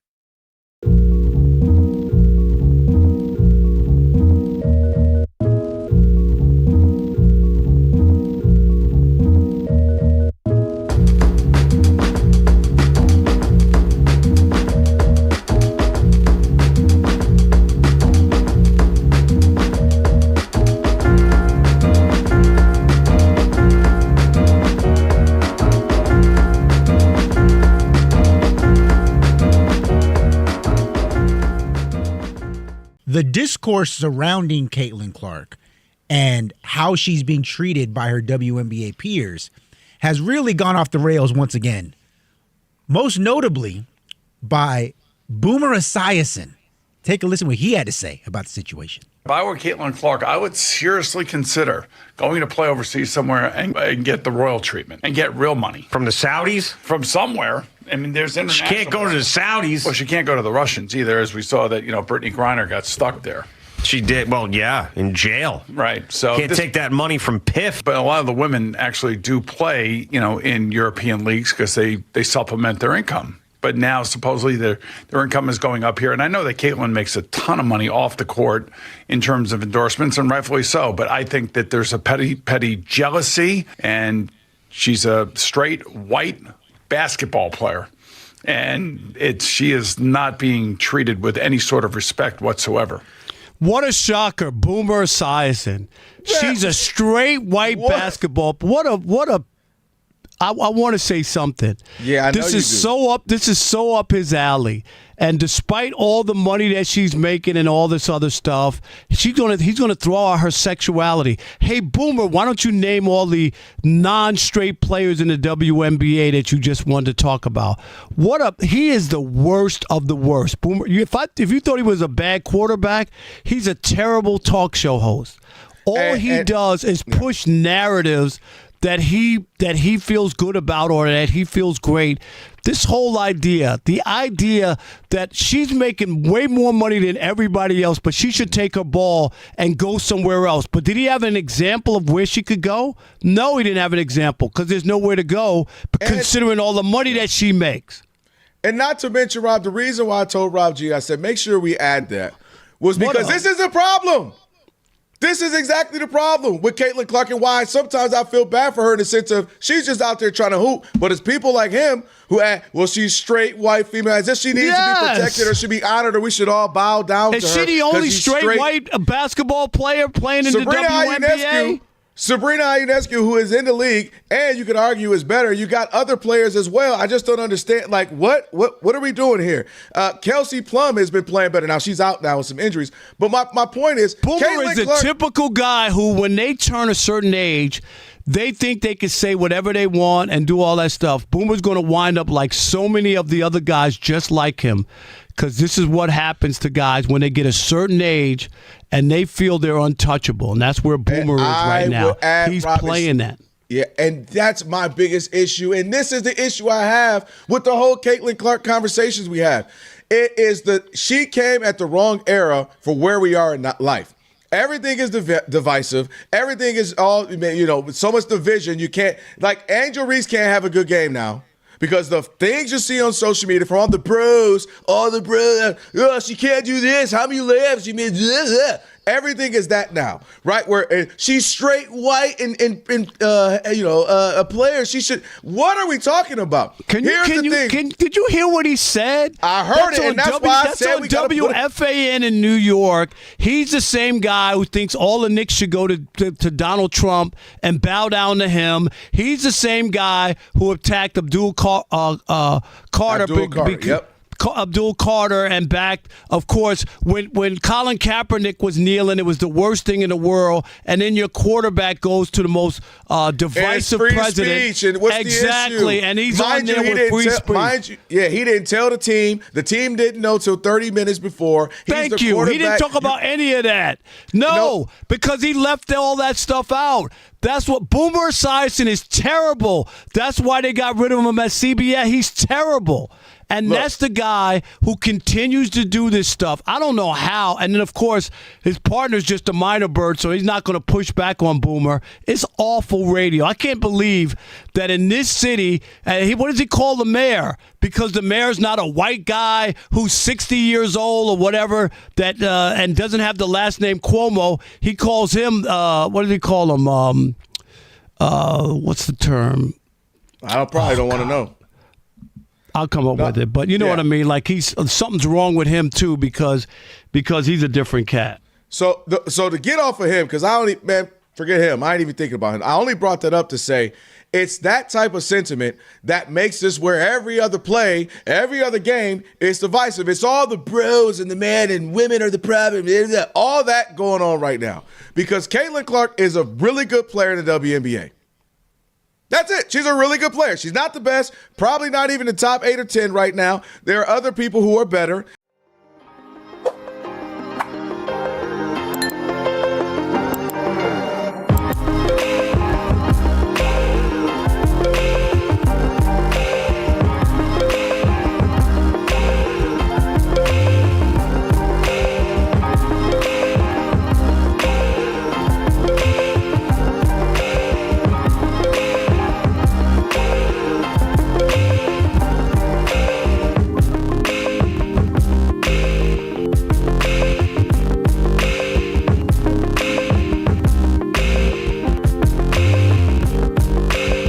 Sports Radio, Odd Couple, Rob Parker, Kelvin Washington on a Trash Talking Tuesday. Levi Weaver, thank you for joining us. Rob G, we'll get that up on the pod, and if you miss any of the show, make sure you check out the podcast. Just search The Odd Couple wherever you get your pods. Please follow it, rate it 5 stars, give us a review, all that good stuff. That's right, do it. So search The Odd Couple wherever you get your podcast. Best of and a full version, Rob G getting up here. 29 or 250. And that's right. If you want one, you might as well get 2 because you can get them for 29 or 250. All right. 29 or 250. It is now time for Last Call. This is the Last Call. Last Call.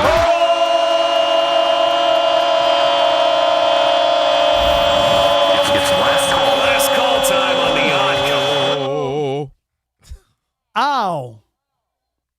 Man, that is eternally funny to me. Ow. And then once y'all finally let me see the video, that just made it even better. Now that wasn't funny. Oh, that was you. Yeah, that was you. That was like week 2 here. I was like, oh man, let me hurry up and get in. I gotta do morning show. And then I get to the rape. Ow. That's how I sounded, trying not to wake up my folks and my parents. Man, my elbow was broken. Yes, that's right. You can break an elbow for like 6 months. Took forever to get healed. All right, who we got? Tremaine in Arkansas. Ow.